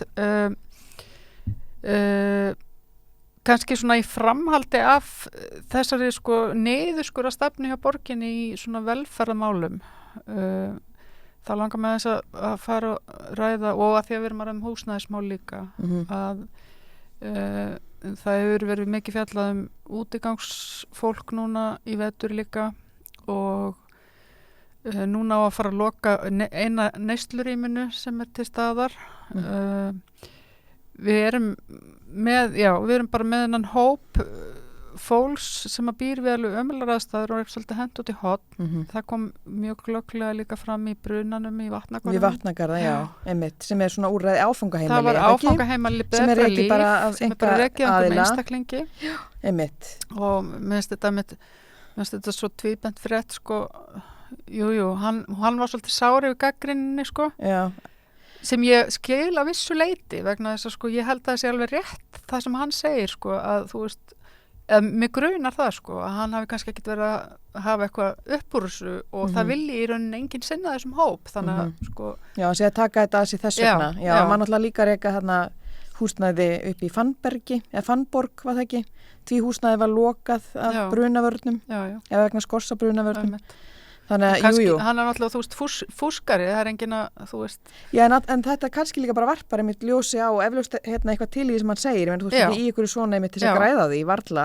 Ég minna að mista mjög hæpið. Það er mjög hæpið, ég held að græðir ekkert á því, sko. Já, en sem þetta... Hann var einmitt, talaði hann hefði marg leita til borgarinnar til þess að reyna að fá stuðning, svo var bara þetta hald úti, sko, sólarhringsvakt í húsinu. En þessi rekstur nefnilega, þessi áfangaheimili og úrræði fyrir heimilislausa, þó að þessi mikið búið að skrifa og sína fallega myndir af þessum gámahúsnæðinu eins og út í Gufunesi út á Granda og svona, ég minn eins og út á Granda þetta er nú ekki fallegt umhverfið þar þó að Gufunesi hafa átt að hafa einhverja plöntur sko, en eins og í svona úrræðum að þá er þessi áfangaheimilisrekstur hann er algjörlega útvistæður hjá borginni, viljastjóra og þannig að þá missi borgin eins og sósíalistar í borgarstjórn hafa komist að borgarstjórn hefur enga yfirsýn yfir húsnæðismálin sín og þetta náttúrulega fellur undir það og þarna virðist einhvern veginn lausnin vera bara kannski svolítið þú veist þetta bara loka vandamálið inn í kassa sko með hurð eða bara að binda kjánan þarna út á tún þú veist það er engin það er ekkert verið að vinna með fólki. Nei, það er bara verið að loka þetta eða hugsa, eða annast það sko, að því að sko. já, að því ég meina þú þarft að hugsa fólk sem að getur ekki hugsað sig sjálf og þú lokar þau ekki bara inn í gám einhvers staðar, ég meina eins og hann var hérna í viðtali maður daginn sem að hleypti myndavél inn í það húsnæði sem hann er með og hann er í bara virkri neyslu og hann er ófær að hugsa sig sjálfur þannig af hverju Já, og svo kemur aftur auðvitað þetta er vandamál náttúrulega líka að síðan en það er engar stefnur heldur sko, ég meina það eru alls konar pólísíur sem þú getur miðað við. Portúgal er komið mjög langt í þessu. Já, í svona eins og skaðaminkandi úrræðum. Já, það er einhvern veginn ekkert. En svo er þetta, við vorum aðeins að ræða þetta því ég var að ræða reyndar öldrunarmál hérna við 2 konur daginn og þá var einmitt komum við aðeins inn á þessu umræðu að sumir í heimaþjónustu og annað og þú átt í rauninni ekki að þurfa til dæmis að vinna inn á heimili þar sem einhver keðjureikir eða eitthvað svoleiðis. En það er alveg hægt að það eru undantekningarnar líka og það er alveg hægt að setja kannski einhverjar reglur þannig að einhver geti farið inn á heimilið á einhverjum ákveðnum tímum og skilur, það er mögulega hægt að það verður einhvern veginn að vinna í því þó að fólk sé í neyslu, þú getur ekki bara hendi lyklinum sko. Já, að því þá, ég meina hversu sóttreinsað er það sko, ég man bara þegar ég var að vaxa úr grasi í Vesturbæ Reykjavíkur sko, þá var, það var fullt af svona fólki sem þú bara sérði ekkert í dag það var maðurinn sem gekk í strigapókana með kaðalennum sem miðjan og kókbotnaglerugun tala aldrei við nokkurt mann og bjó bara í ykkur svona reisi inn í porti og svo voru það voru nunnur líka það var maður sem bjó með 2 nunnum og rækka eitthvað svona trúbóð og ég fór stundum í sunnudagsskóla þangað þegar mamma þurfti smá breyk, maður einstæðmóðir sko og þú veist það voru alls konar svona týpur sem að eru bara ósýnilegar í dag þannig að annarkvort, þannig að það er einhvern veginn búið að útiloka þær algjörlega og reyna að þurrka þær algjörlega út úr samfélaginu og þannig að þá ertu kannski komin einmitt ég held að þetta tengist allt svo við höfum kannski ekki alveg tíma til að fara djúpt í þá umræðu hérna núna Jú, það var allavega ég er alveg upp í Kópavoginu líka og þar sá maður rosalega mikið skrýtni fólki það var opaslega mikið skrýtni fólki en að gæsa í Kópavogi en í dag er þetta kannski bara álítið eitthvað svona hættulegt fólk Já, það er nefnilega ég held að sko sumpartinn náttúrulega reyndar held ég að í Kópavoginum litaðist það mikið að því að Kópavogshæli var og hét sko Já, einmitt og það eru náttúrulega komin alls konar betri úrræði kannski fyrir marga í dag en hins vegar að þá er kannski líka á einhvern hátt verið einmitt að íta sumu fólki út í einhvern jaðar enn fremur. Mér finnst þetta bara, þetta er náttúrulega bara líka segin saga með samfélagsmyndina skiluru, allt sem heitir ummönnun er bara eitthvað auka. Það er bara auka. Við þurfum ekkert að vera að spá í það. Það er bara að taka þetta. Það er taka þetta. Er ekki eitthvað kona með honum? Ættingjarnir hana. Er ekki örugglega konur hana? Já, þetta er bara allir þessi ólaunaða að vinna, þú veist, og allar áhyggjur innan fjölskyldna sem að bara þessar konur eru að taka, sko. Þetta er ósýnilega hagkerfi sem er hvergi mælt og hvergi metið. Þú veist. Nákvæmlega. Og þannig að það er ekkert skrítið þá að það sé allt í haug, Nei, það er ekkert skrítið. Einmitt. Heyrðu, það var önnur frétt í vikunni sem að var tíðarvörur og það hafa sérstætt verið gerðar allt og fáar rannsóknir á tíðavörum. Þetta er frétt sem að vísaði í sérstætt aðra frétt á einhverju blaði í Bandaríkjunum. Já, voru þetta viðtal við Arnar Hauksson? Já, þetta var á Vísi og það var viðtal við Arnar Hauksson, kvensjúkdómalækni og Unu Emilsdóttur, sérnámslækni í atvinnu- og umhverfislæknisfræði við Holbæk sjúkrahúsi í Danmörku. Þannig að þetta er sérstætt Þannig að vera að tala framleiðsluferli meira á vörunum og sko sérstætt og hættulegu efni eða samsetningu efna í tíðavörum það eru alls konar það má finna alls konar náttúrulega plastefni og alls konar jafnvel rotvarnarefni og undarlegustu efni sko og jafnvel getur bómullin sjálf verið sko það getur verið eitthvað svona reon eða BP A eða eitthvað í bómullinni sem einhver svona, þeim þólast misvel sko, allavega ilmefni þannig að það er þannig þetta er svona óæskilega efni sem ætti ekki endilega að komast í tæri við. Nei, og þetta hefur náttúrulega verið svo lítið kannski rannsakað eins og raunar bara heilsufar kvenna, það miðast allt við svona karlmann eða karlmenn í svona heilsufarsrannsóknum vola mikið. Þannig að það er svona minna af rannsóknum sem beinast að konum og þetta kannski endurspeglar bara yfirleitt í heilbrigðisvísindum líka, ég meina jafnvel líka bara í sálfræði sko, svona gamla kenningar, þú veist þessu svona einhverjar hegðunarkenningar og fleira, ég meina þetta er allt bara mjög gömul gögn, bara mjög hvít og eru svona eitthvað svona millistjætt, efri millistjætt oft í Bandaríkjunum og þessar kenningar sem eru unnar upp og þessu bara stýra hér heilu kerfunum sko. Já, gera það. Þannig að og endurspegla ekkert veruleika allra hinna. Nei, einmitt. En það getur verið í þessum tíðavörum, það getur verið alveg 60-faldur munur milli merkja á svona styrk ákveðna innihaldsefna. Þannig að þau hvetja konur til að lesa innihaldslýsingarnar á pökkunum. Er þetta ekki líka þá eins og í Bandaríkjunum, þú veist þarna FDA, Food and Drug Administration, það yfirvald, ég man bara einhvern tímann lasið mig til með þetta, þú veist, það yfirvald eftir að Reagan tók við og svona bara upp framrás nýfrálsíkinnar sko, að eftir sem að leiða á hana og hún eldist, því veikara og veikara var þetta eftirlit sko, og það hefur ekkert hægt að jafna sig. Nei, en það held ég að það sé sko að sumuleiti mikið meira betur haldið utanum þetta henni í Evrópu heldur en Bandaríkjunum. Já, það er bara þannig. Þannig að ég bara fullir það. Já, það er þannig sko. Það er þannig sko. Þannig að það er miklu meira sem hefur verið leyft í framleiðslu í Bandaríkjunum. Af því að það er náttúrulega markmið bara, þú veist, þú átt að hafa frelsi til þess að geta grætt beinlínis. Nákvæmlega. Þannig að það voru alls konar efni, náttúrulega litarefni, þú veist, hvað var þetta gula litarefni líka, manstu? Já. Það var eitthvað gult litarefni sem var hættulegt og svo hvar varst ekki blái ópallin og eitthvað svona, þú veist, þetta er náttúrulega afleiðing af bara svona skorti á eftirliti eða ekki. Jú, og það eru svona, þetta er kannski ekkit samt algengt að það séu svona einhver eiturefni í þessum vörum en það er samt alveg til sko og það eru. Og er það mælst til þess að konur skoði innihaldslýsingar? Já, skoði innihaldslýsingar af því þetta getur haft áhrif á taugakerfið, þetta getur haft áhrif á þalöt, hormónakerfið. Kirtil, einmitt. Já, konur gera þetta bara milli 5 og 7, döðu tími. Já, ég menna það er lesa innihaldslýsingar á tíðavörum. Betur gera út í búði en að lesa. Já, það er ekki tala að bæta því við. Er þetta ekki líka með alveg rosa smá letri? Jú, þannig að maður þarf að hafa lesklir. Ræðislegt, já. Þetta gerist alltaf fyrir 45, gerist fyrir 45, þannig að þá ertu nú enn með fulla sjón vonandi. Jú, vonandi. Herðu, svo er önnur frétt sem ég rakst á í vikunni. Það er frétt að hún Drífa Snædal er að fara að taka við sem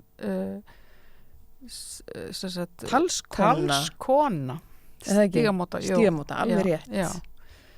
Þannig að og það var viðtal að því tilefni var viðtal við fráfarandi talskonu stígamóta, þannig að Steinunni Gyðu og Guðjónsdóttur og svona var verið að spurja hana hvað henni hefði fundist svona mest hafa breyst á þessum árum sem hún hefur starfað sem talskona. Hún náttúrulega var starfandi gegnum MeToo og allt þetta held ég. Hún byrjar 2011. Búin að standa sig alveg frábælega. Og það verður áhugavert að sjá Drífu í þessu hlutverki. Já, einmitt. Það verður mjög áhugavert sko. Og ég held nú að hún mun örugglega standa sig vel í þessu hlutverki, hún Drífa sko. Hún er náttúrulega alveg með hjarta þarna sko líka. En já, Steinun, mér fannst athyglisvert að lesa þetta viðtal við Steinunni vegna þess að sko hún er að tala um að hlutinni breyttust rosalega með beauty tips. Já, fyrst, áður með MeToo kemur sko. Akkurat.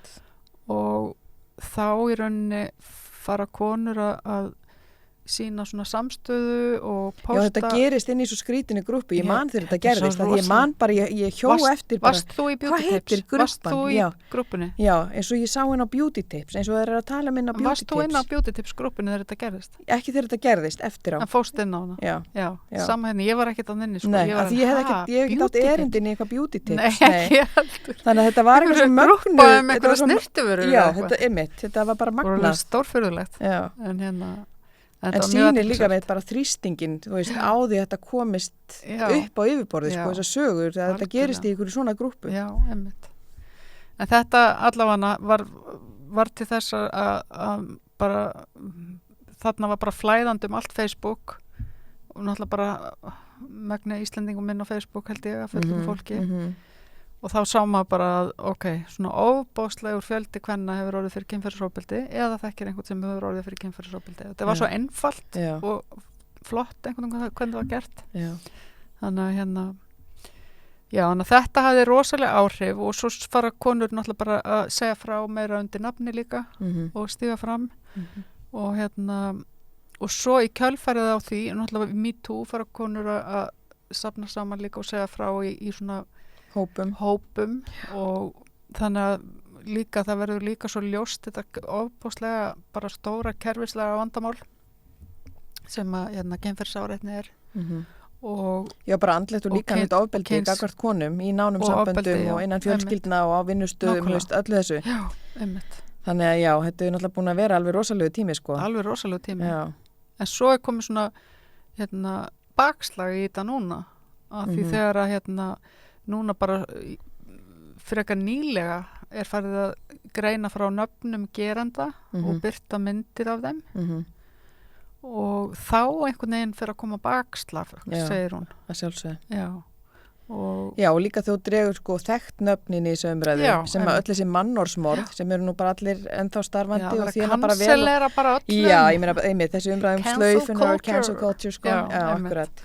Þannig að sem er eiginlega samt núna orðin, ég veit ekki, ég er með svona tilfinningu núna að mér finnst eins og það sé ekkit verið að sko kanselleringin svona hún varir í svona 3 vikur eða eitthvað. Þú veist, mér finnst þetta að vera tímin að styttast svo mikið. Já, einmitt, þetta er eiginlega ekki neitt og það sem voru umröðlega sko eins og meðan hann, hvað heitir hann, Gauri með gítarinn hann í Eyjum sem býr fyrir á Suðurlandi, Selfossi. Sem við munum ekki lengur hvað heitir. Ég man ekkert hvað hann heitir. Ingo Veðaguð. Ingo, einmitt. Hann náttúrulega, ég meina, það var engin verkefnaskortur hjá honum. Svo skalt hún bara passaði hvað þú segir Ingo í svona opinberri umræðu. Nú er þetta árið líka. Já, svo meiðir það, já. Því þú ert bara kærð fyrir meiðir þegar þú segir eitthvað. Það er stofnuði Sóley Tómasar og hún Elisabeth Dýri Atla, það er stofnuði með það sem heitir Málfrelsissjóðurinn. Já. Og þar getur fólk lagt inn. Já. Einmitt, ég held að sá sjóðu sem starfandi, sko. Já. Sem styður konur sem lendir svona meiðirða árásum þessara manna sem hafa verið bendlaði við eitthvað misviðkvæmilegt sko. Þannig að þú kemur fram og segir frá og þá er hægt að bara, þá getur einhver Já, þetta er bara taktík, ég meina, og svo bara lögmenn sem að stunda það að taka þessi mál að sér, þú veist, og fara bara full force að einhverjum konur sem að kommentu eitthvað staðar. Já, einmitt, akkurát. Þú veist, það er eiginlega sama svona, offorsið kannski, einmitt, og maður sér núna, sko, þú veist, gagvart láglaunakonum í verkefni, í verkfalli Eflingar, þú veist, að þessi, það er einhvern veginn allar vélar ræstar til þess að bara, kæfa þetta bara. Þær er ekki að fá að komast upp með að hafa neitt strúktúr til þess að verja sig, þú veist, þetta félag. Einmitt. Þetta endurspeglast á ólíkum stöðum, sko, í samfélaginu, svona. Já, gerð það, einmitt. Herðu, svo kannski síðasta málið sem að ég rakst á, það var sem sagt BAFTA-verðlaunin í Bretlandi sem eru svona fræg, þetta er svona eins og Óskarsverðlaunahátíð. Já, þetta er svona kvikmynda og sjónvars frægasta hátíð Breta, einmitt, já, þetta er svona eins og Óskarinn, einmitt. Já, og þar sem sagt skrifar hún Lila Latif í The Guardian í vikunni grein, svona skoðanagrein og það sem hún segir bara hvað gerðist vegna þess að yfir netið flæddu og fjölmiðla flæddu myndir af vinningshöfum BAFTA og þetta var allt saman hvítt fólk nema kennirinn sem var svört kona. Já, gæt verið. Og þetta sem sagt á sér aðdraganda að hún spyrir sko hvað gerist vegna þess að 2020 að þá var rosa gagnrýni búin að vera í gangi það að bara lita fólk hafði ekki aðganga á þessari hátíð og það nú sko ekkert lítið held ég að lituðu fólki í Bretlandi. Nei, enga mín. Þannig að og já, 2020 þegar Joaquin Phoenix að vinna til verðlauna fyrir The Joker, þá hann til dæmis að gagnrýnir hann bara á sviði sko, hátíðina fyrir það sé augljóst að lita fólk ekki þetta er bara hvít hátíð, þetta er bara hvít hátíð og það út frá þessu fer í gang einhver svona vinna, þannig að framkvæmdastjóri hátíðarinnar fer að skipuleggja að breyta reglum kosningakerfið og félagsaðildina og annað, þannig að það fer alls konar eitthvað í gang og það var svona sett sem markmið að fyrir árið 2025 þá ætti að vera 50-50 kynjahlutfall í bara félaginu. engan asa, þetta er þarna ákveðið 2020 sko. Við þurfum nú alveg 5 ára meðgöngutíma til þess að koma þessi kring, alveg rólega í stráka mér. Svo bara, svo átti að vera, þetta var samt mjög svona nákvæmlega útfært sko, 20% úr minnihlutahópum, 12% fatlaðs fólks og 10% úr LGBTQI samfélaginu og eitthvað svona. Já. En svo sko er komin alltaf árið 2023, þannig að það er kannski bara 2 ári í þetta eigi að vera svona. Þannig að þau eru ekki byrjuð. En tekst ekki betur upp en þetta? Það tekst ekki betur upp en þetta. Það er bara kynnirinn. En það, þú veist, það er bara kynnirinn, það verður vantarlega verið, já, höfum svarta konu sem kynni, þú veist, þetta er alveg bara svona típist svona identity politics þannig, sko. En svo, svo bara vinnur enginn, svo bara að því það er, hugafarið er bara þannig ennþá, að þetta er bara endurspeglun af þessu sama. Þú veist, það er kosið og þeir sem kjósa vilja bara sjá einhverja svona þetta er bara hvítar SA kvikmyndana. Þetta er SA kvikmyndana. Þetta er alltaf þannig. Þannig að þannig að þetta er nú ennþá svona í Bretlandi. En við býðum spenntar til 2025. Við býðum spenntar til 2025 og sjáum hvort að eitthvað breytist eða bara í orði en ekki borði. Kannski þurfa að endur útreikna hlutföllin möguleika. Þetta getur verið miklu flóknar en ég og þú skiljum, María. Þeir þurfa örugglega miklu lengri tíma í þetta. Eflaust. Ég hugsa það. En við látum staðan numið hér í Femínísku fréttunum í kvöld og við verum hér aftur á vikuliðinni. Ég minn ykkur á að þið getið læka síðu samstöðarinnar bæði á Facebook og YouTube og við dreifum efninu sjálf. Þið getið gengið í Alþýðufélagið og síðu samstöðarinnar undir nafnum Skráning. Verið sæl.